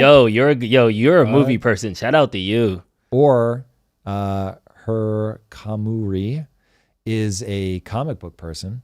So Sin City was dope, not gonna lie. Between the original vision from, I cannot believe I'm blanking on his name, Frank Miller, and then Rodriguez coming along, it was a pretty extraordinary mix. Probably Spider-Man 2. Because that was the first superhero movie that added emotion to it. I've seen that movie so many times. Yeah, really? People forget, Spider-Man 2 was the first one that gave you like an emotional arc. Everyone else was like, I'm a good guy, let me float through. Like, it felt that way. Dark Knight, of course, that's goated too. It might be Dark Knight. Dark Knight was Chris Nolan phenomenal. does no wrong. Yeah, that I took the time off. I didn't take the whole day, but I took time off from work to go see that on opening day. I was like, must see. And so from the opening shot, like the entire, so good. Such a good movie. Mason, best superhero movie. Best one. So movie going experience. Seeing the Spider-Man where all 3 of them are in it. I forget which one it is. Oh yeah, Spider-Man. To be honest, because Spider-Man 2, like I grew up on that. I was a kid then, saw it so many times, and then seeing the 3 of them in the theater was like, that was just super fun. Nice. But then like best one, like just Dark Knight for sure. It's just the best film. I agree with film. G, what you got? Yeah. Oh, yeah, that was getting some love in. That was fire. That was visually, fire. That was unbelievable. That was like my daughter's favorite movie. And I never seen her get so excited for a movie, so it got me excited because you just love to share those experiences. Like you said it, an experience shared is experience double or pleasure shared. Pleasure shares a pleasure double. Yeah. Miles Morales' first one, that was good. Even the Stay second High one was Gaming good. likes Kick-Ass. Kick-Ass the comic was fantastic. Kick-Ass Speaking was of fun. comics that they just did not adapt well, did anybody watch the Magic or read the Magic Order, the comic? Unbelievably good. I was rocked. I felt so inferior as a writer. As a comic, there isn't a panel wasted. It is unbelievably good. It's called The Magic And then Order? my the Magic Order. Mark Millar. And then my sister watched the show and she's like, it's trash. And so I was like, uh-oh. So I haven't seen it. Now, in fairness, maybe my sister's crazy, but I doubt it. So that made me very sad. And then the writer that did The Walking Dead, Kirkman, did a story. Is it called Oblivion? I forget the name of the comic now. It about like portal jumping. He can switch between dimensions. Jumper? No. It is so good. So good. I don't think it's ever been made, but that comic, the first, I don't know how many issues did I read, the first arc, maybe 10 episodes or something. I was like, holy hell, Kirkman can really write. Big Hero 6. Shout out to Big Hero 6. Yeah, That one, I did not expect that. That pulled on me. My godson loves that movie, so it's nice to rewatch it. Shout out to Blade. Wesley Snipes saved the Marvel Universe. Don't forget. That was OG. Don't forget Bandersnatch, Dark City. Bandersnatch. That wasn't superhero. And Fox thinks it is. Bandersnatch? Yeah, I can't fact check it. Bandersnatch was the. You talking Black Mirror? You could choose. Yeah. Yeah, you talking about the Black Mirror? Yeah, it was choose that your was own a great adventure. movie, but if you go down every single rabbit I watched it It's super 7. I interesting. kept changing my answers. Howard the Duck. Nice. Dr. Octopus. Duck. Cool. All right. Switching gears. Let's take it back to politics. I thought this was interesting. So, after Trump's cabinet meeting where he answered a myriad of questions, including don't talk about the Epstein files. Are we still talking about the Epstein files? I want my Epstein files. Benjamin Netanyahu visited the White House, and President Trump and his team met with their team. Challenges and seize opportunities, but the president has already realized great opportunities. He forged the Abraham Accords. He's forging peace as we speak in one country and one region after the other. So I want to present to you, Mr. President, the letter I sent to the Nobel Prize Committee. It's nominating you for the Peace Prize, which is well deserved, and you should get it. Netanyahu handing Trump his letter to recommend him for the Nobel Peace Prize. I feel like I'm in an alternate universe just saying that sentence out loud. But then I started to look at Trump's track record, and I'm like, it's not whack. I can't poo-poo it. India, Pakistan lasted 2 weeks. Iran got wrapped up in a weekend. So I can't act like it's... And the Abraham Accords. The Abraham Accords is the one thing that I'll be like, okay, maybe that's been going on long enough. Because my only beef is, do we really nominate people that fast? You need to see if the peace lasts. All of this stuff has been in the last 5 or 6 months. So I want to see if it really lasts. But if he can get, if Iran were to start trading with people, let go of the nuclear ambitions, start trading with the West, and that really holds, that peace between Israel and Iran holds. If all of the proxies chill, if Trump can get Netanyahu to wrap up the just obliteration of Gaza, that might be real at that point. But I think that there are a lot of question marks. I'd like to see people wrap it all up. He's nominating Trump for a peace prize while bombing Gaza into oblivion. It's don't feel good about that one. I want to see them chill. And then Trump also kind of scolded, will probably be the best word to use for Putin, when he said that Putin was just telling him a lot of BS. So it's one of those things where when he first got into office, there was one narrative about what was happening in the, I'm gonna end the Ukraine-Russia war in one day. And then he kept tweeting that he had these positive phone calls with Putin. And then yesterday during his cabinet meeting, his tone changed. But that was a war that should have never happened. What a lot shock. of I'm people surprised he's are saying dying, that. and We got it to do should end, poly and I market don't bets know, on that kind of stuff. We get a lot of bullshit thrown at us by Putin for you want to know the truth. He's very nice all the time, but it turns out to be meaningless. Yeah, turns out to be meaningless, and then we approved another Ukraine arms deal. So Yep. He was a former KGB officer. So this is like if you've got a guy that came up in the CIA and he says one thing and does another, like, are you really going to be surprised? They're intelligence officers that do human intelligence. They say to people what they need to say to get them where they want to get them. And when you know that you can shape people's thinking, you can control the frame, all of that stuff, you're going to do it. And so it's interesting. I mean, is there just a naivete to Trump that, hey, maybe it's good, maybe it's bad, but where he just really wants to believe that people don't, that people want peace as badly as he does?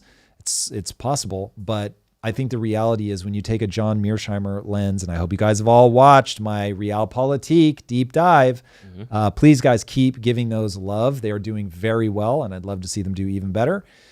Share them, watch them, rewatch them.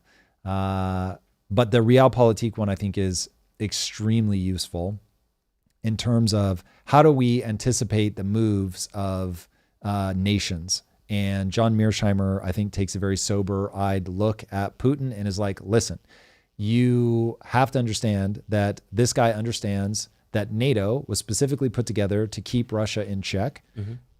Doesn't like that. It's basically the anti-Russia league. So you've got the anti-Russia league saying, hey, I know that we said we'd never try to move closer to Russia, but psych, just kidding. And we have openly talked about trying to get all these countries to align with NATO, even if not join NATO. And he said, hey, don't keep doing that. If you keep doing that, then I'm going to push back. They kept doing it. And he was like, okay, fuck you. And he just starts taking territory. And so then people are like, oh my God, like he's an imperialist. Maybe, but like you don't need to go all the way to imperialist to understand why he just snatched up Georgia. It's like, I do not want you on my border. So I'm going to I would rather, if you're going to be on my border, I would rather push into your zone and make sure that you're not capturing more people and getting them to be pro-Western. And so that just seems to have all the predictive validity in the world. That does not mean that he isn't also expansionist. It just means you don't have to go that far to understand why he would want to do that.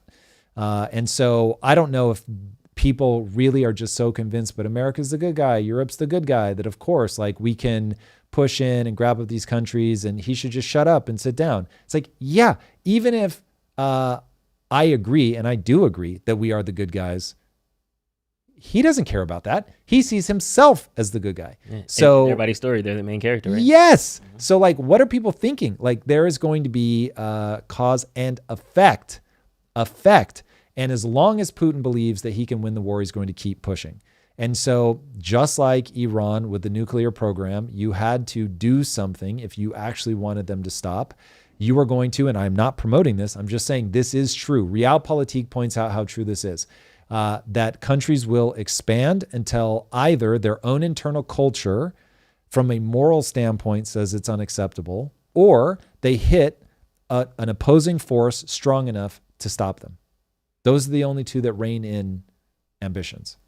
And on the eve of Trump calling out Putin's BS, Ukraine just experienced its largest drone attack to date. Meaning Russia attacked them. Russia attacked Ukraine, yeah. Where this literally happened 2 hours ago, so we're still getting more information. But yeah, it's definitely not looking good. Taking a step back though from it, because I understand Russia, man as political animal. Is there something to just looking at what Trump was able to get accomplished from January to July? The tariffs deal, if we had to kind of rate his first 6 months, we can talk about it with the economy. We could talk about the tariffs and the trade deal. We could talk about it through world affairs, the deals that he's been doing to keep peace. And then we could just talk about national security, what does it feel like to be an American? And if you can kind of go through those three buckets, how would you kind of evaluate Trump so far? We're literally going to be 6 months in a couple of weeks. All right, give me the buckets in the order you want them discussed. So let's first start with the economy, because we always like that money. How do you okay, so the economy is the biggest question mark right now, because right now it's fine. You've got the dollar declining, but there are easy ways to hide from that if you're paying attention. You've got the tariffs are actually bringing in revenue and have not caused any inflation. Stock market went down, but it's bounced back. And hey, my portfolio is very conservative and I'm up. So I imagine most people are up. So everything seems to be working just fine. Feel like we're in very steady hands with Besant. We, however, have a sword of fucking Damocles hanging over our heads, which is we just authorized another $5 trillion. And Trump has proven that Republicans are not fiscally conservative at all anymore. So that's just, there is no fiscally conservative party, period, full stop, end of story. They talked about it, obviously, and maybe Elon is going to try to make the America Party the fiscally conservative party, but it certainly is not Republicans.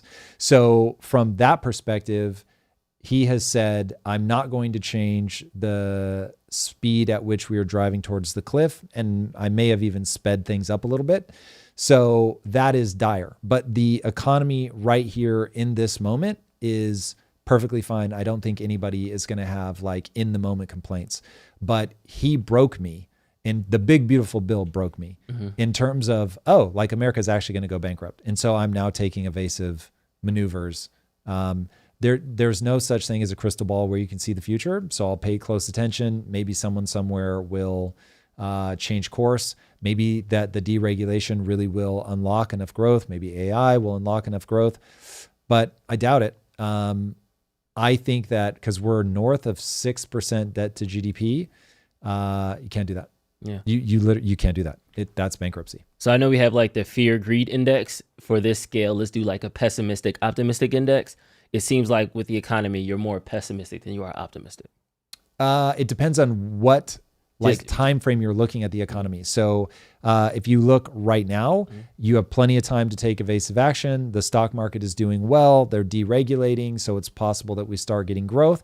So no, to be overly paranoid about the sort of immediate to midterm economy would be a mistake. And if you start pulling too many defensive maneuvers right now, you're not gonna make any money.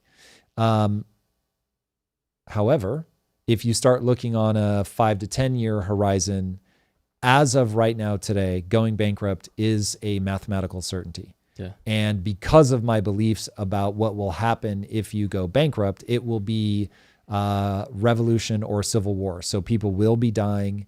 There will be bloodshed. The financial tables will be overturned.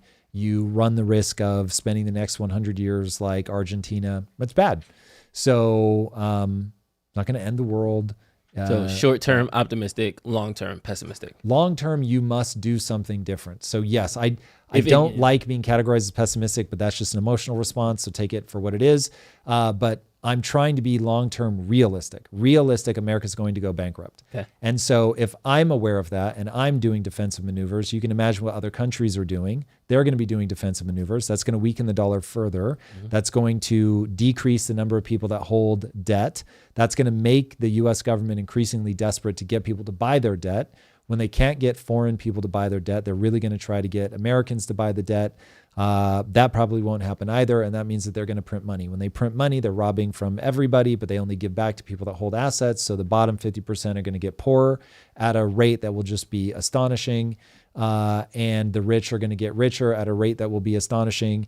And just to like really give you a traumatic figure, 26 people, not 26,000 or 26 million, 26 people, individuals, like they can be named, 26 people own as much wealth as the bottom 50% of the globe.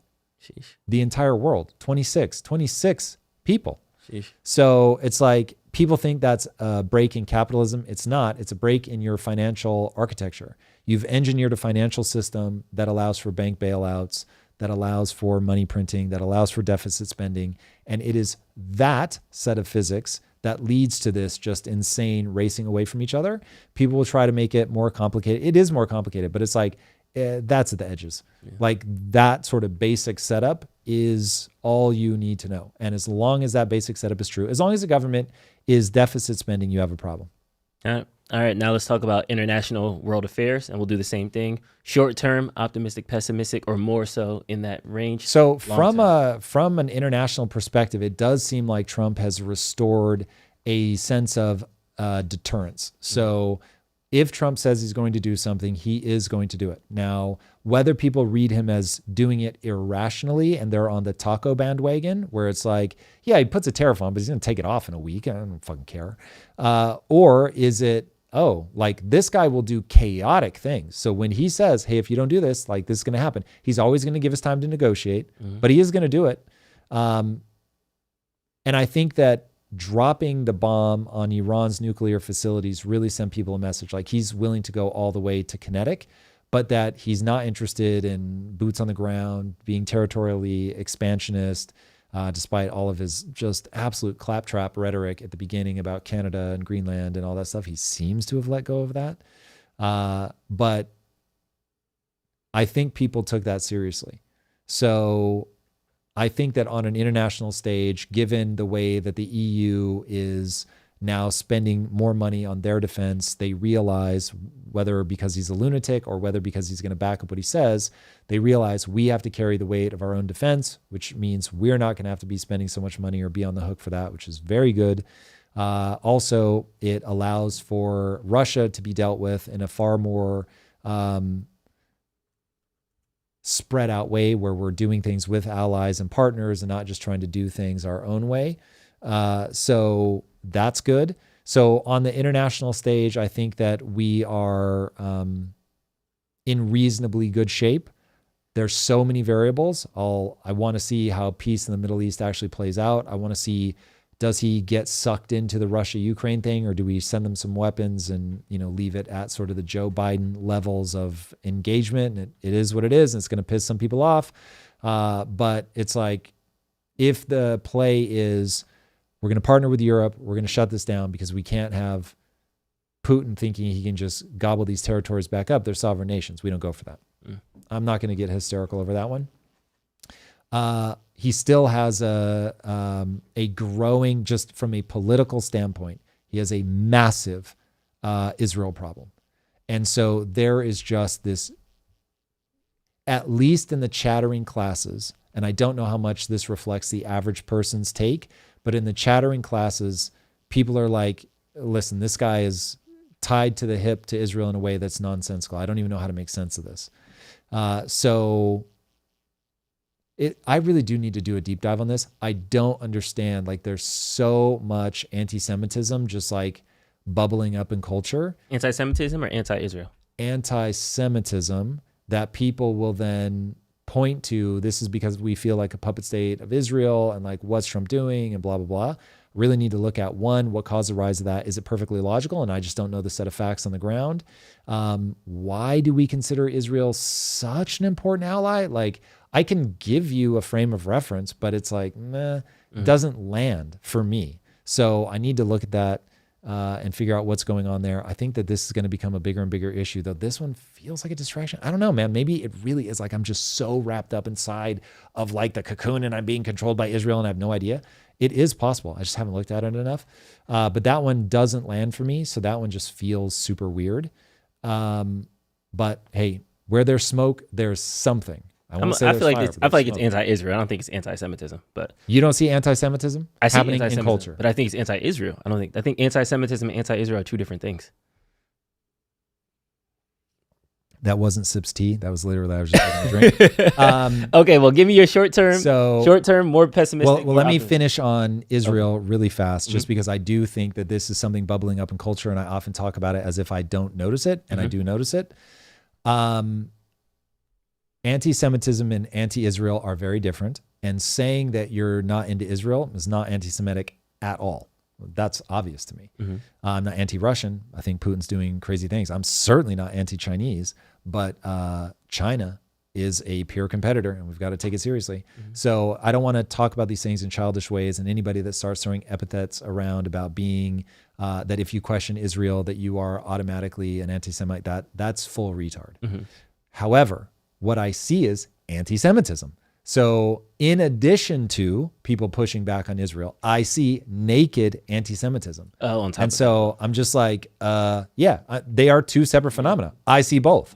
So I'm just like, what's causing this? And there is this historical thing of the pogroms and all that. So whatever. When I have a really nascent hypothesis that when economies break, people just go to the Jews. So whatever. I'll look at it and I'll see if that actually ends up holding up, or if that's some really flimsy frame of reference that I've built sort of over time based on bullshit headlines. I don't know. We'll see.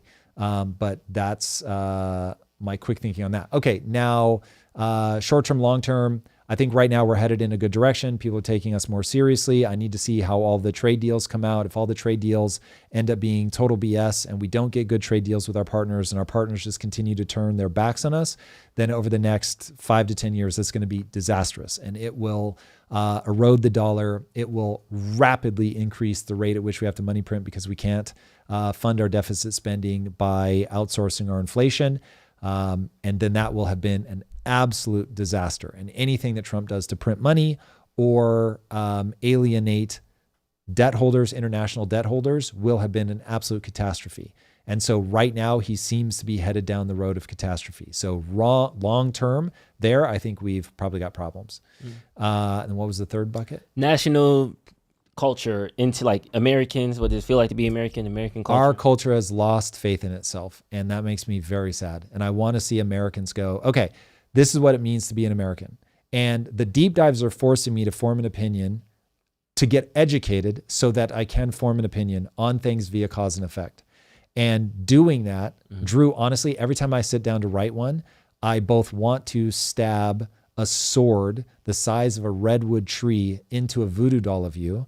And I am so grateful that you have forced me to buckle down and spend the time doing that because it's valuable in my own life. And so I'm just like, whoa, now I have to be incredibly careful about which ones I pick because of like how much of my intellectual life they take up that week. But boy, oh boy, has it been incredible. At this point, I've written almost 200 single-spaced pages. Wow. I'm like, yo, at this point, like it's basically like we're coming up on book territory. Let's go. So the Bilyeu book. Come on, bro. It doesn't have together in that way. Come on. They sound like YouTube videos. I'll just say that. But it is, it's very helpful to put all of your thoughts together in that way. So I want America to run that same exercise on what does it mean to be American, to do some research, nail down your values, put them in a historical context, make sure you understand the cause and effect of why America is the way that it is. Understand the types of people that came here in the beginning. Understand how we ended up in the wildly dysfunctional Gilded Age. Understand how we got out of the Gilded Age. Understand how we built a thriving middle class. Understand how we then robbed from that middle class and created a new sort of pseudo-Gilded Age. I think it's actually risky to refer to it that way because people think it has the same underlying causes and they are very different. And so if you try to solve them in the same way, you're going to run into a problem. But I want to see America get excited about itself again. I want to see America embrace that we embraced slavery in the beginning, and that's awful. And I want to see America embrace that we then also fought a civil war that wasn't entirely noble, but it still ended slavery. I want us to embrace that we killed a whole bunch of Mexicans and stole their land. I want to see us do the same for Native Americans. I want to see us like really build a vision of what this country is, the good, the bad, and the ugly, and be like, and we're here for it. And we are the modern superpower. And we are a collection of humans that have, in the beginning, very accidentally built a certain ethos, but now we have that ethos. And we risk losing our own identity. And as we lose our identity and open our borders, we will get taken over, we will get taken over very simply by people with a stronger sense of identity. And whoever believes that they are the most right, they will win. And so because I love the America that I grew up in, I want to be like, I stand for that. I stand for something.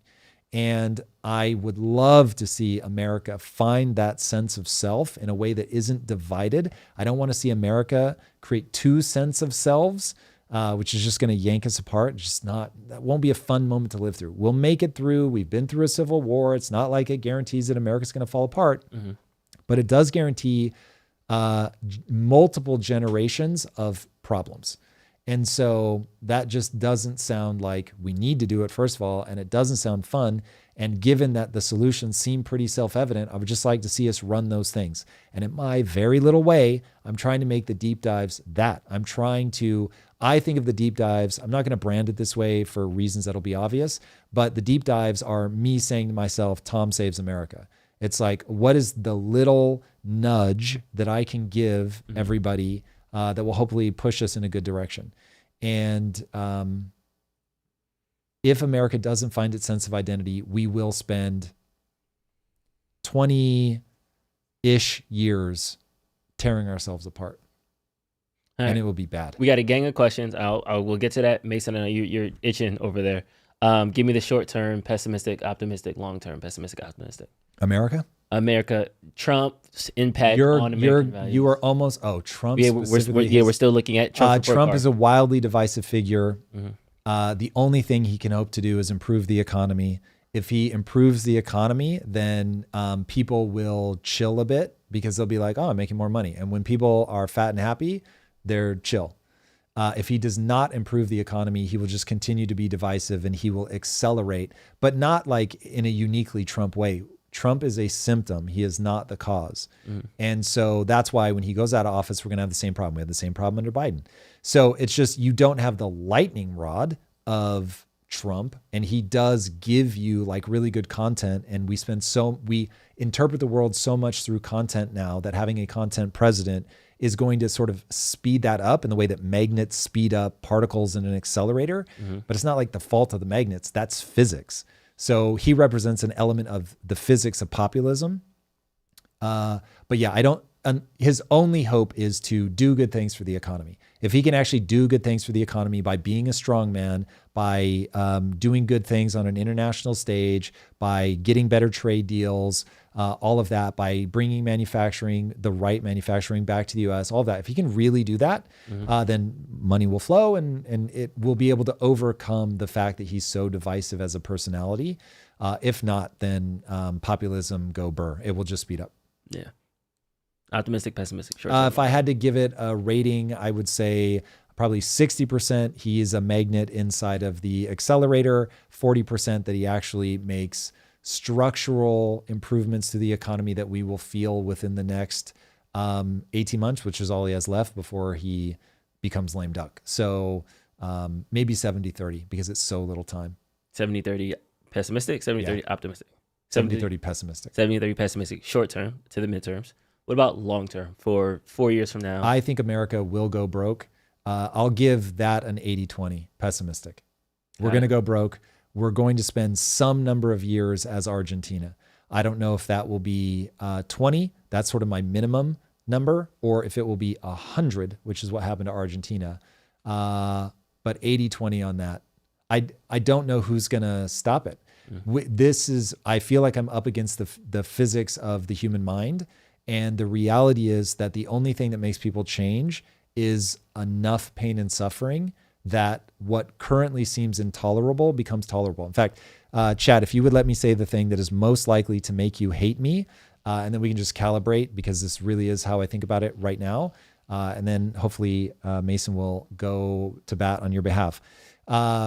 I think we have to accept that the only way for America to move forward is for America to back off of social safety nets. Not end them, but we need to back off. Right now, we have this no man left behind mentality. You can't do that. You have to balance your budget. And the only way to balance your budget right now is to either make people retire later, to reduce the number of entitlements. Now, keep in mind, what's driving me is the desire to have a balanced budget, because I think this is all an echo of the economy. I would love it if AI comes into play and we really can make sure that nobody falls below a certain level because basically everything is free. That'd be awesome. I think it's a trade-off. I think that people really will lose meaning and purpose, but whatever. I don't want to see people suffer that don't need to suffer, but you have to balance your budget. Your biggest problem is entitlements, and I don't think that you'll ever be able to get people to vote for a reduction in entitlements. And by the way, you're going to have to raise taxes some. Yeah, you're going to have to do some wealth redistribution. All of these things are true. You have to get to a balanced budget. You have to get out from under the debt. So forgive me if I made it sound like just fuck the poor. There's going to be some fuck the rich.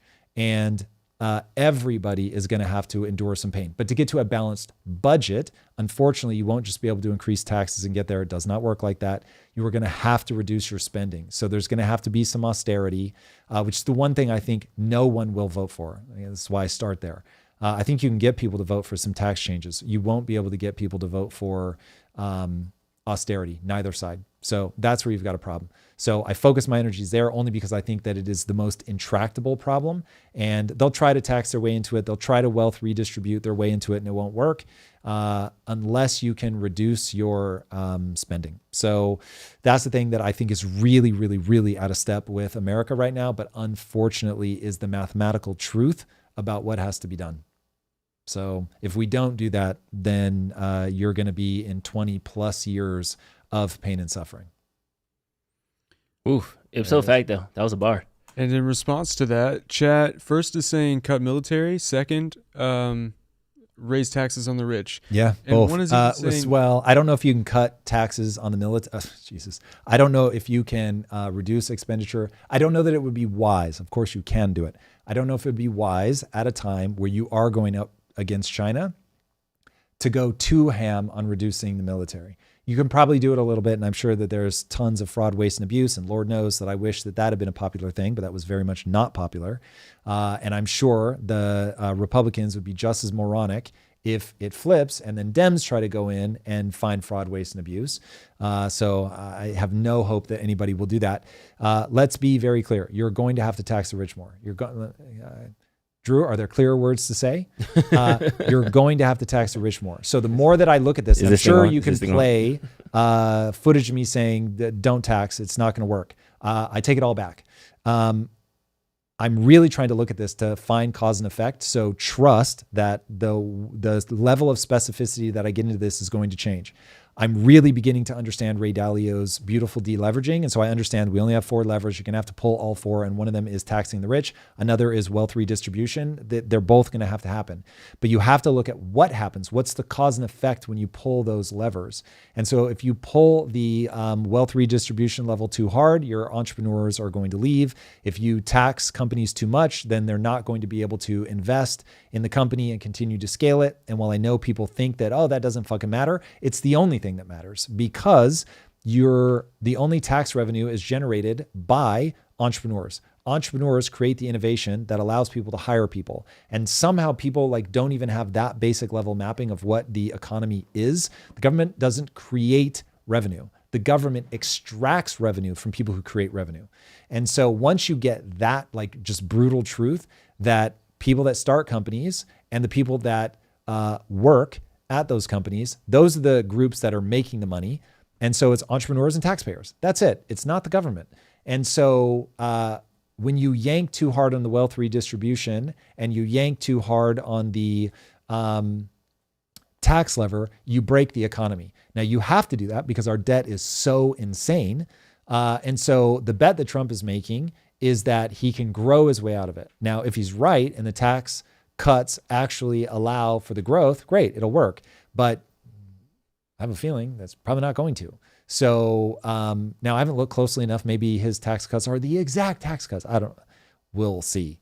But the reality is he's authorized more spending. So I just assume default that he's looking at this poorly from a long-term play perspective. And he's basically just trying to get the economy booming while he's in office, and like every politician before him. So please do not think this is some uniquely Trump thing. This is an everybody thing, that they're going to spend more, and you are leaving on the table your austerity lever, and you'll never get out of this without austerity. But you can't overpull the austerity lever either. And if you pull the austerity lever too hard, then you'll get revolt. So I get it. I'm saying you're going to have to do all four of these things, and printing money was one I didn't say out loud. You're going to have to do all four of those things in order to have any chance of getting us out of this. And it has to be like you're constantly pulling on them, and like these little moves as you watch how everybody responds, from emotionally to economically. Do they keep spending money? Do they start hoarding money? It's the only way out. But you're under so much debt. You have to get out from under the debt.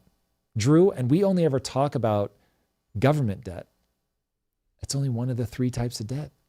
You've got government debt, you've got personal debt, you've got corporate debt, and they're all a nightmare. And so everybody has to get out from under their debt. It's going to be really messy. So again, you can waste time treating me like other people that you find on the internet who their objective is to be right and to have always said right things. And my only interest in life is to map cause and effect, which means I'm constantly running the scientific method, which means I literally don't give a fuck about what I said yesterday. I have no interest in trying to be congruous with what I've said in the past. I am only interested in more accurately mapping what's going to work to get to the outcomes that I can articulate and tell you I'm trying to get to. I can tell you exactly where I'm trying to get to. I'm trying to get to human flourishing. I think human flourishing is so tied to meaning, purpose, and the economy. And if you mess up any one of those, you are in dire straits. So there it is. Takes a big man to say that. It takes a big man to admit when they're wrong. Takes a big man to say that Gary Economics was right this whole time. Oh, unfortunately, Gary Economics is on a suicide mission. Gary Economics and Mamdani are going to drive us into the ground. I wish it weren't so, because they're so in line with the emotion of what people want, that if they could do it, that would be incredible. If I were realizing that he were right, then I'd be like, oh my God, this is incredible. We got to get him on. Like the number of people that I'm sure I've switched on where I'm like, oh, I thought that guy was dope, and realized they're like out of their minds. Or I think that they're out of their minds only to realize, oh my God, they're correct. I just have no beef with switching. I just don't parse the world like that. So I think there's different layers to this. Take it like a basketball game, right? You can be not as good as Kobe and you're just getting balled out on the court. You can be that you can't shoot threes like the Warriors and they're just outscoring you. So there's different ways you can lose a game. There's not one way to win a basketball game. There's not one way to lose a basketball game. And I think there's different rules and structures and home court advantages that are there. So I think in the greater scheme of things, yes, debt, money printing, the Fed, they are the big bad guy in the room. And they suck. They're toxic. We all hate them. We all think that they should be abolished. No, most people don't understand them. You're only saying that because you sit with me a lot. No, but I'm saying, so people who do understand it, who really get this, they know that can solve the problem. Yep. But I think there is a second layer of, okay, if this is the rules of the game and the Fed has to exist, what can we do within that system? Beautiful deleveraging. Ray Dalio is already giving you everything you need. He is the doctor that you didn't know had been curing cancer for the last 40 years. And he's telling you, this is how you cure cancer. And you're like, how do you know? And he's got like all the receipts to back it up. He's got the thriving practice. He's got saved the tumor tissue. He filmed all the surgeries. So like, there's no denying, like these were real tumors. He really does know how to make them go away. He has a recidivism rate that's like ridiculously low. He's got patients that were given 3 months to live and they're now, 40 years later, they're still alive. Like every receipt this man could possibly have, he's telling you, this is how I did it. And you need to understand how these mechanisms work. And he's saying it as loudly and as aggressively as he can. I just wish, like, if I had a magic genie, I would take Ray, call it 20 years ago, with this knowledge, but like the aggression to like tell people, stop fucking being a dumbass and listen. If Ray would, and this maybe is, I'm just realizing this about myself in real time. I'm trying to take the physics of money, which is exactly what he's about. And I'm trying to say, see this thing that's happening right now? This is Mamdani, Brutus, through the lens of like the physics of money, because he was asking. This is Gary's economics through the lens of the physics of money. I'm trying to take like the things right now. This is what China's doing through the physics of money. This is why this shit matters. This is how you should be thinking about it right now, today. This shit, like it's these things that are happening. And this is what the physics of money tell us we have to do about this thing. Funny thing is, I don't even find money that interesting.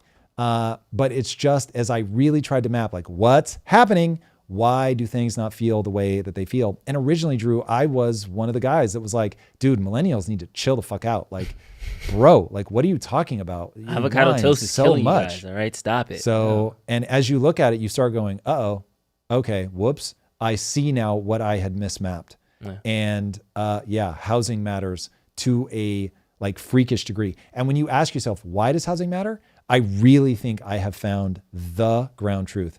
It is the only. Hold that thought. We're going to keep them on the edge. Are you going to forget it? I might forget what we were talking about, but I won't forget the truth of the matter. The truth of housing. Okay. Yeah. That's what I'm cue you up. I was trying to like give like a hook. Let's go. I've been practicing. See? Drew, listening to you, Tom. Come on now. We got a $49.99 super chat from Brian Kerr. Thank you, Brian Kerr. Super chat.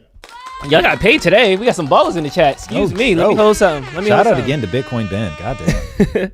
All right, Brian Kerr, we've got, do we think that the Trump accounts for newborns are the beginning of universal basic income, a gateway of sorts to UBI? No, it is brilliant. God bless them, everyone. Why would you not do this?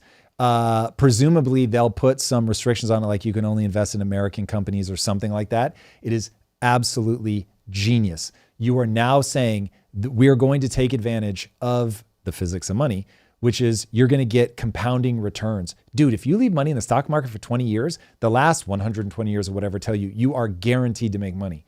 So this is incredible. I love this. And I don't have kids. This is brilliant. The idea of a sovereign wealth fund, I haven't looked closely enough, but my instinct is brilliant idea. Yes, please. Like when I look at, so we're so often compared to the Nordic countries, and I do take it kind of personally. So I'm now starting to do my research. It is not what people think it is. I think it's Norway or Sweden, one of them. They're the only one of the Nordic countries with a higher GDP than us. And they're only higher than us because they have massive oil reserves. Once you take that out as a sovereign wealth fund, it's like their GDP is substantively below us. Or below us. I'll take back the word substantive. I'd have to go look again, but they're below us. And if we had our current GDP plus a sovereign wealth fund, that could be fucking dope. I really want, full confession time. I really want America to swing its dick around. Just like really be like proper unhinged. Bro, to like, when it hits the table, that fucking meaty, let's go. That's where I want to see America. So I want to see a lot more of that energy, but we've got to be like for the people. We got to be for the people, Drew. And right now we are for the world's tiniest elite. It's not the people that they're mad at, but it is still a tiny elite of politicians and bankers that get away with just, oh God, it makes me mad. So yeah, I want to see that. Next up from It's All Weird for $20. How do you prepare for a defaulted government at the community level? Lee Kuan Yew, I believe that's how that's said, said China has existed longer through civil strife due to strong communities. It seems to make sense. Everyone have 1 year of water and food? ? Give that to me again. My brain skipped across the surface of that. Where is it? Can I look at it on? Yeah, it's right here. How do you prepare for a defaulted government at the community level? I'm making it big, and that messed up the order. Yeah. Sorry. It's all right. Right here. We got a couple more after this. Do do do do do do. Need some hold music. Well, so like we do a hard left there at the end. Everyone have 1 year of water, food. If you mean the government supplies the 1 year of water, food, I don't know. So okay, listen.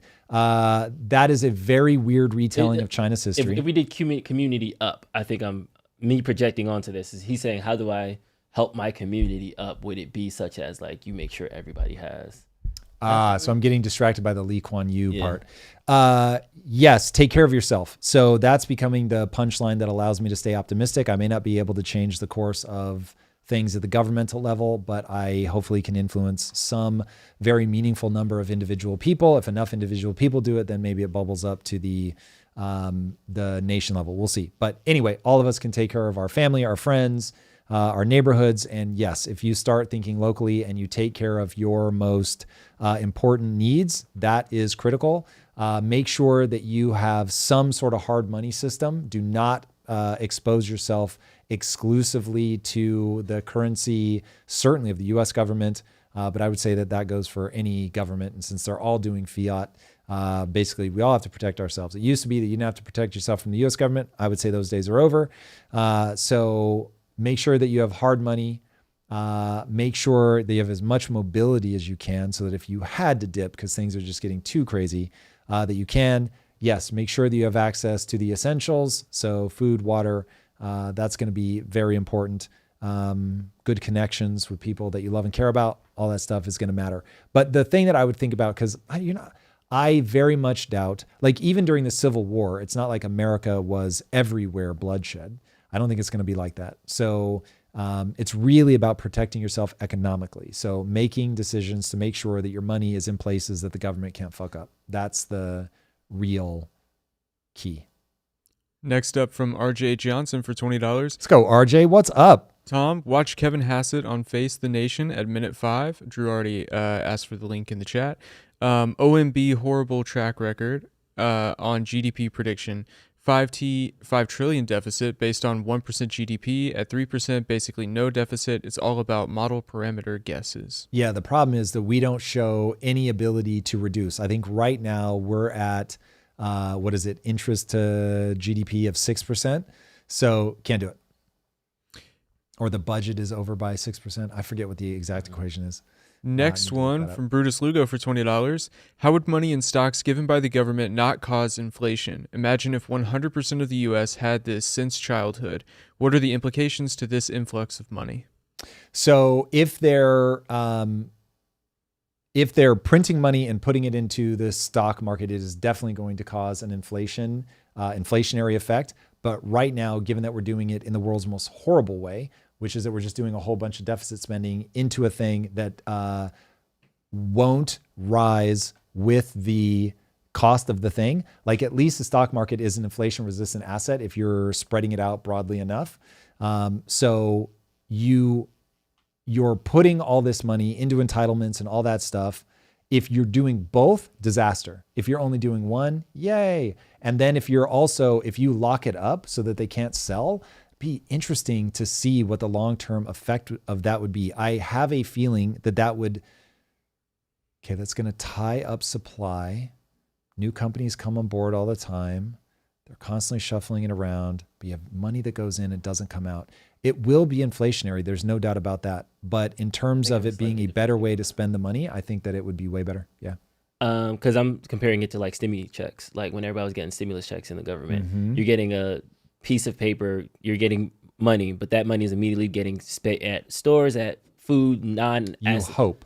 It's not always what happens. But no, they spent it frivolously is the point. Is that when you get that check is gone a week later. Whereas this government, the kids stock market fund, that's going into the stock market into your point. Well, so the thing that you're missing, you're onto one good thing, but you're missing something. So when you give a stimulus check, you want people to spend it. So the whole goal is to create velocity in the economy. When you give somebody a stimulus check and they hoard it, then bad things can happen. And so this is when you're pulling the 4 levers. It's one of the things you have to look out for. So, okay, we do a stimulus check, print money, we're handing it out, and we're like, people are hoarding the money. That's the same as not having done anything other than, even then you actually wouldn't feel it in inflation. So if you print money and give it to people and they don't spend it, it's not inflationary. It's only inflationary when that money then starts competing for the goods. So in some ways, it's like, okay, cool. We got money into people's hands. Maybe they have what they need to pay emergency bills or whatever. But they didn't just go and spend it all. And this is how you can help with like lockups. If you're bailing out a bank or something like that, you can print a ton of money, give it to the bank. And as long as people don't go run and take all their money out, it stays locked up. It's not as inflationary.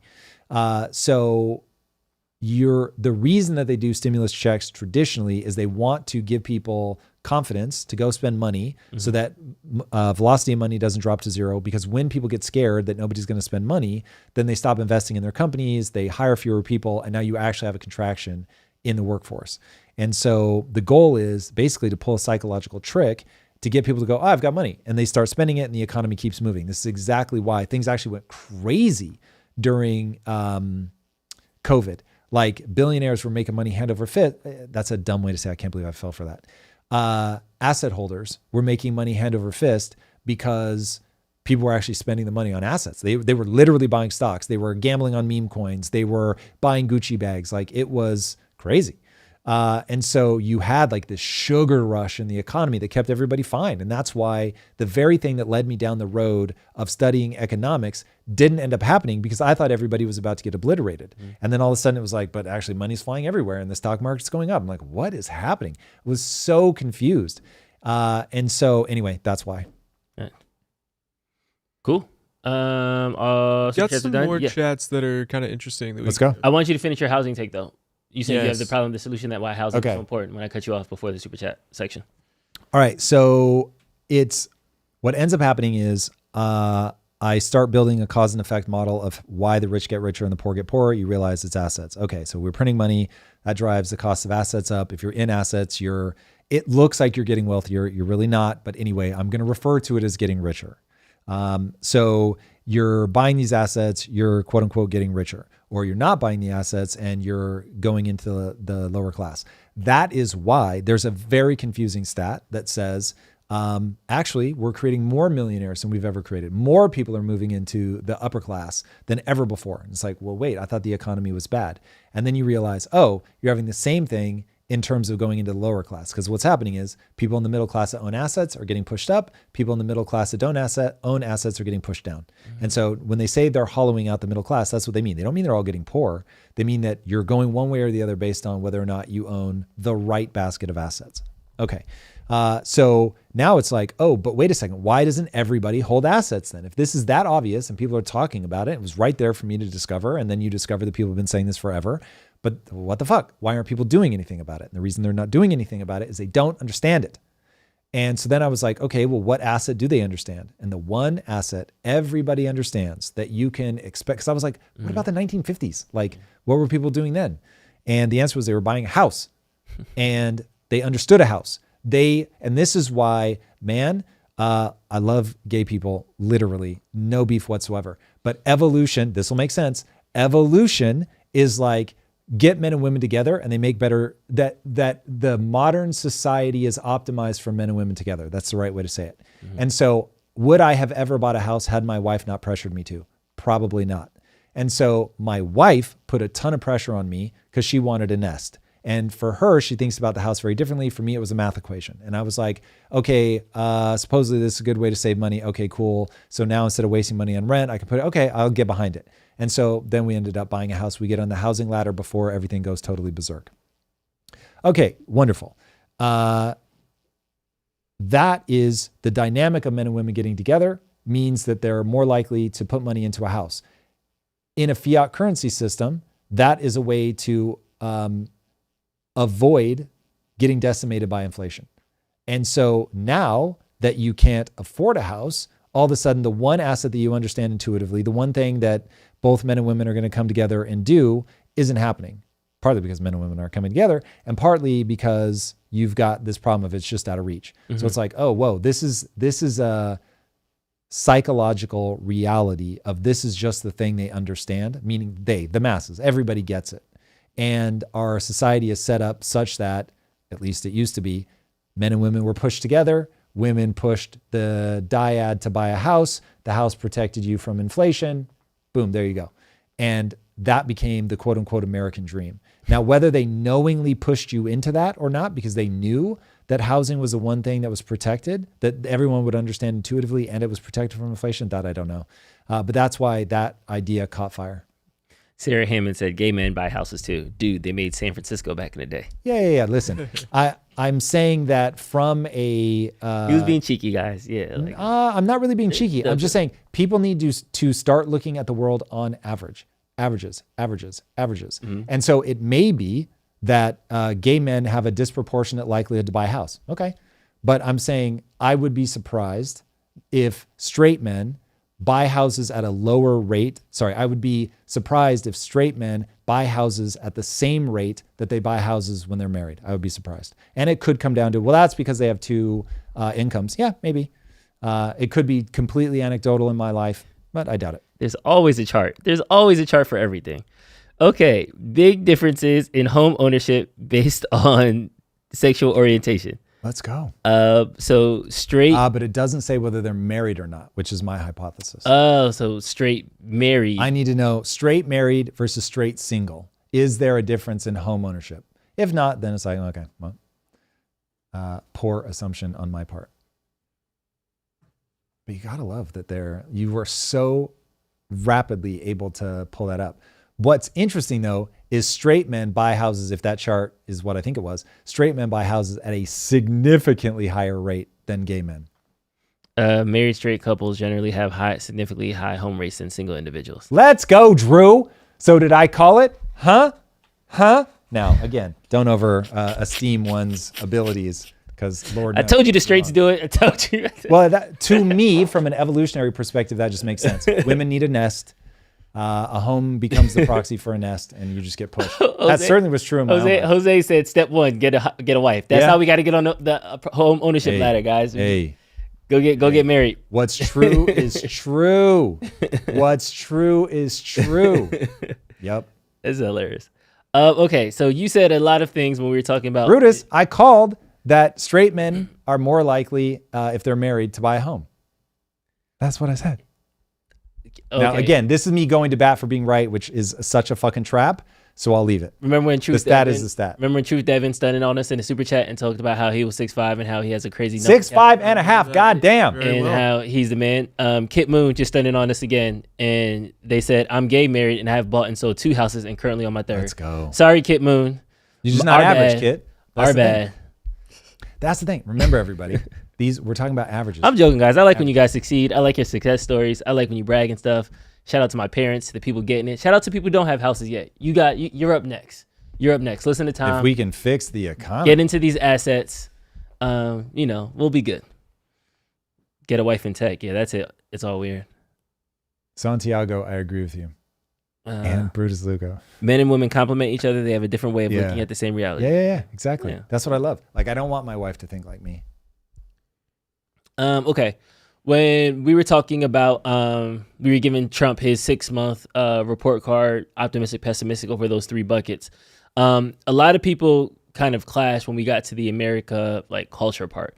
There is a level of Trump, whether it's his rhetoric, whether it's its gravitas, whatever you want to attribute it to, he did exacerbate the problem, and that is now fracturing American values. So I don't know if we want to start at the beginning, and maybe let's just define what you mean by American values, and then kind of tease out what do you think has been caused for the decline.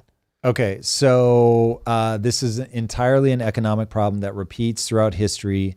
It's known as populism. Populism is what happens when people can't make ends meet and they get very mad. Now, the populism doesn't have to come from money printing. The populism would have been just as high in the Gilded Age. It's actually really interesting. I have a growing hypothesis that I've not tested with the data, but I have a growing hypothesis that when wealthy people start really going hard on philanthropy, it's because they're either subconsciously or consciously worried about being killed by the people that are having trouble making ends meet. And so they're like, I need to do very conspicuous acts of generosity to make sure that I don't get killed. They probably wouldn't put it in those words, but that's really what happens. And so when it didn't make my radar at all when that whole giving pledge came out, but I think that was the beginning of Bill Gates becoming aware, again, consciously or subconsciously, of, I've gotten way too rich. And so now what do we do? And populism is where people are like, okay, I'm mad as hell and I'm not going to take it anymore. And so first I'm going to try to vote for people that are going to get me a bigger piece of the pie. And then if voting doesn't work, then they turn to violence.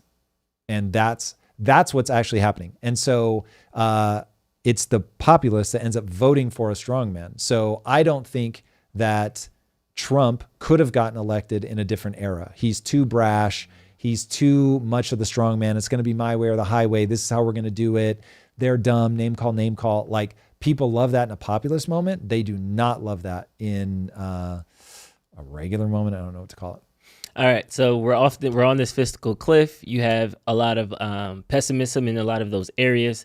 What can our chat do? And of course, we need a legit themselves. We need a legit button, and this is not an investment advice button. So we're not telling you what to do. Facts. We're just saying if Tom was not who Tom is, and he was in a different financial bracket, this is what Tom would do if Tom was in that situation. Yeah. So, okay. You have to protect yourself from inflation. That is a key. You have to protect yourself from government seizures, which are coming. So you've got to figure out, okay, what's the right way to allocate the money that I have, even if it's very small amounts, $10 a week, whatever, $10 a month, just something, please, for the love of God. You need to find a way to protect your money from those 2 things. Again, inflation and, let's put a third. Inflation, government seizures, and gambling. So if you take too high a risk, I think you're doing yourself a disservice. And yes, I am hyper aware that the way to generate true life-changing wealth is to have a concentrated bet that is right. But that's also the way to go broke. So I would say history teaches us that far more people go broke running that strategy than make money. So anyway, the simplest way is the stock market, gold, crypto if you believe in it. Gold can be inflated, but very slowly and has withstood the test of time. The stock market is right now, modern people for more than 100 years have said, in fact, the stock market, if people want a quick speed run of the timeline, starts in the 1600s in Netherlands, I think, if I'm not mistaken, with the Dutch East India Company. That was the first one to raise capital by selling shares in the company. All through, I want to say like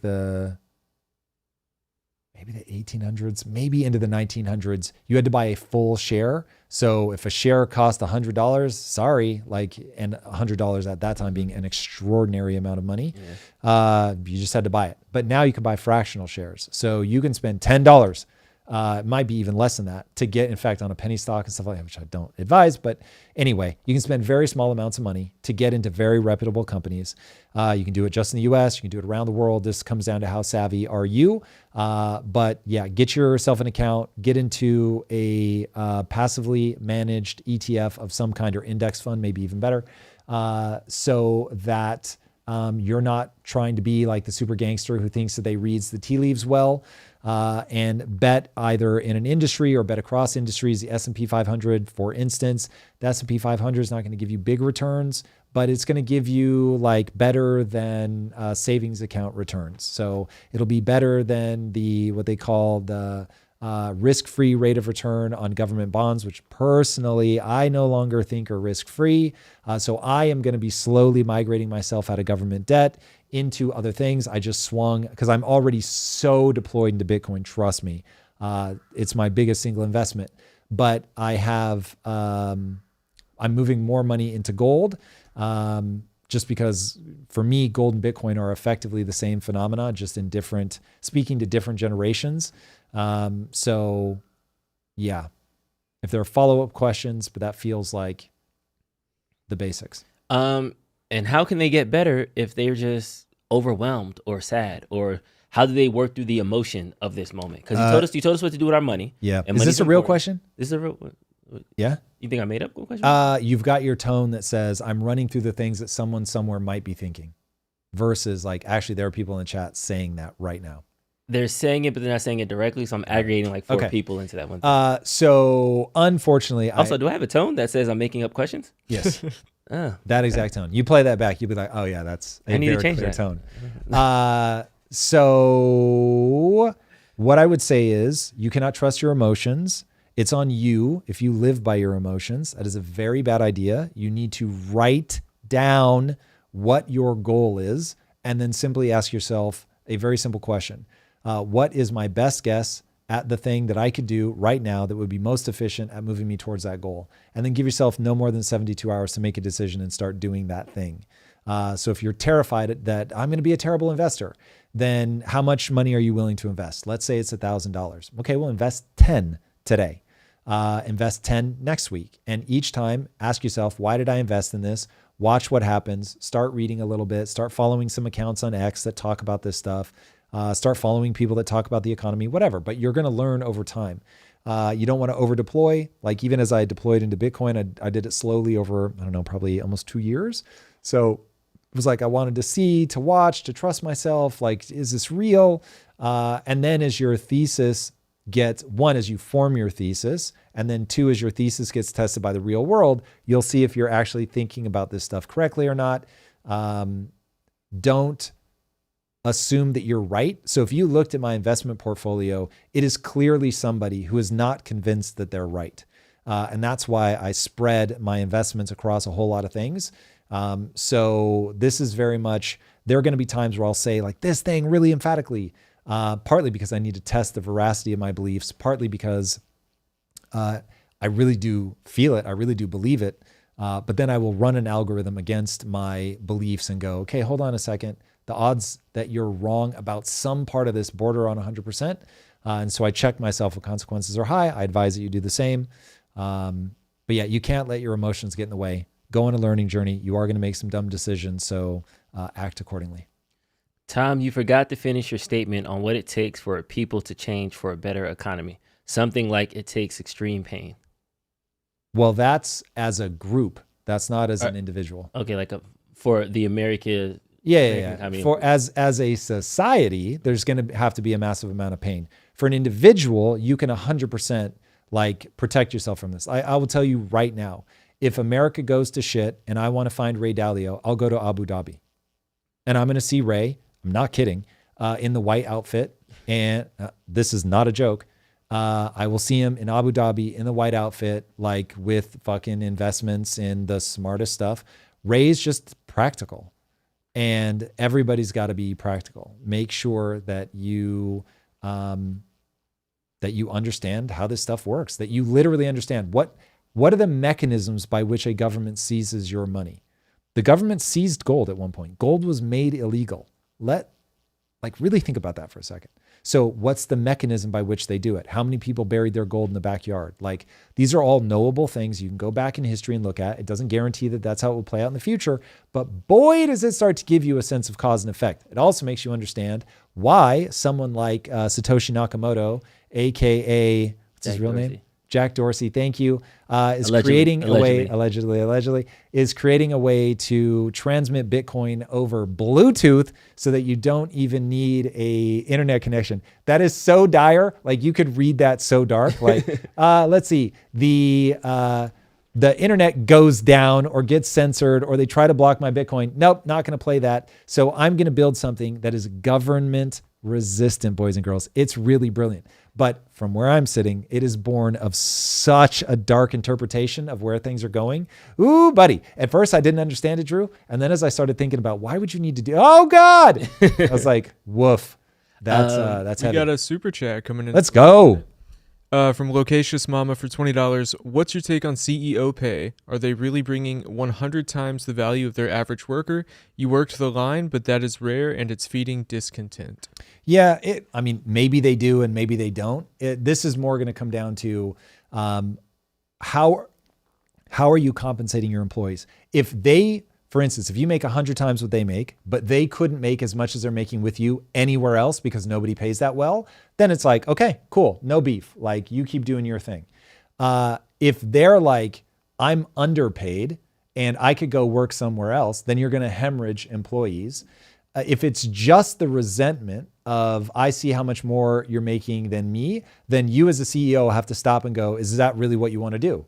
Because you're building resentment. People aren't necessarily going to ride or die for you. Like, look at what Elon did. He said, pay me nothing if I miss these insane metrics, and then pay me more than God if I hit these metrics. When you turn and you see him sleeping on the floor with you, it's like, yeah, this is hard to argue. He lives in a tiny ass house. He doesn't do crazy ostentatious displays of wealth. He sleeps on the floor. He outworks everybody at his company. From an hours perspective, for sure. Some people may say that I'm smarter than him or what, and maybe they are. But clearly this guy goes hard in the paint at an engineering level to engage and make sure that they have what they need, blah, blah, blah. So I have a feeling the reason he can attract as much talent as he can is because people, when they're working hard, they see him working even harder. So if you're living like a fat cat, you're alienating your employees, you're taking a ton of money like in cash, and they feel some type of way about it, and you just let that fester, that's going to have consequences. And so you've got to think about it. Now, whether they're actually objectively bringing that value or not, some probably do. When I look at what Elon's able to do, oh my God.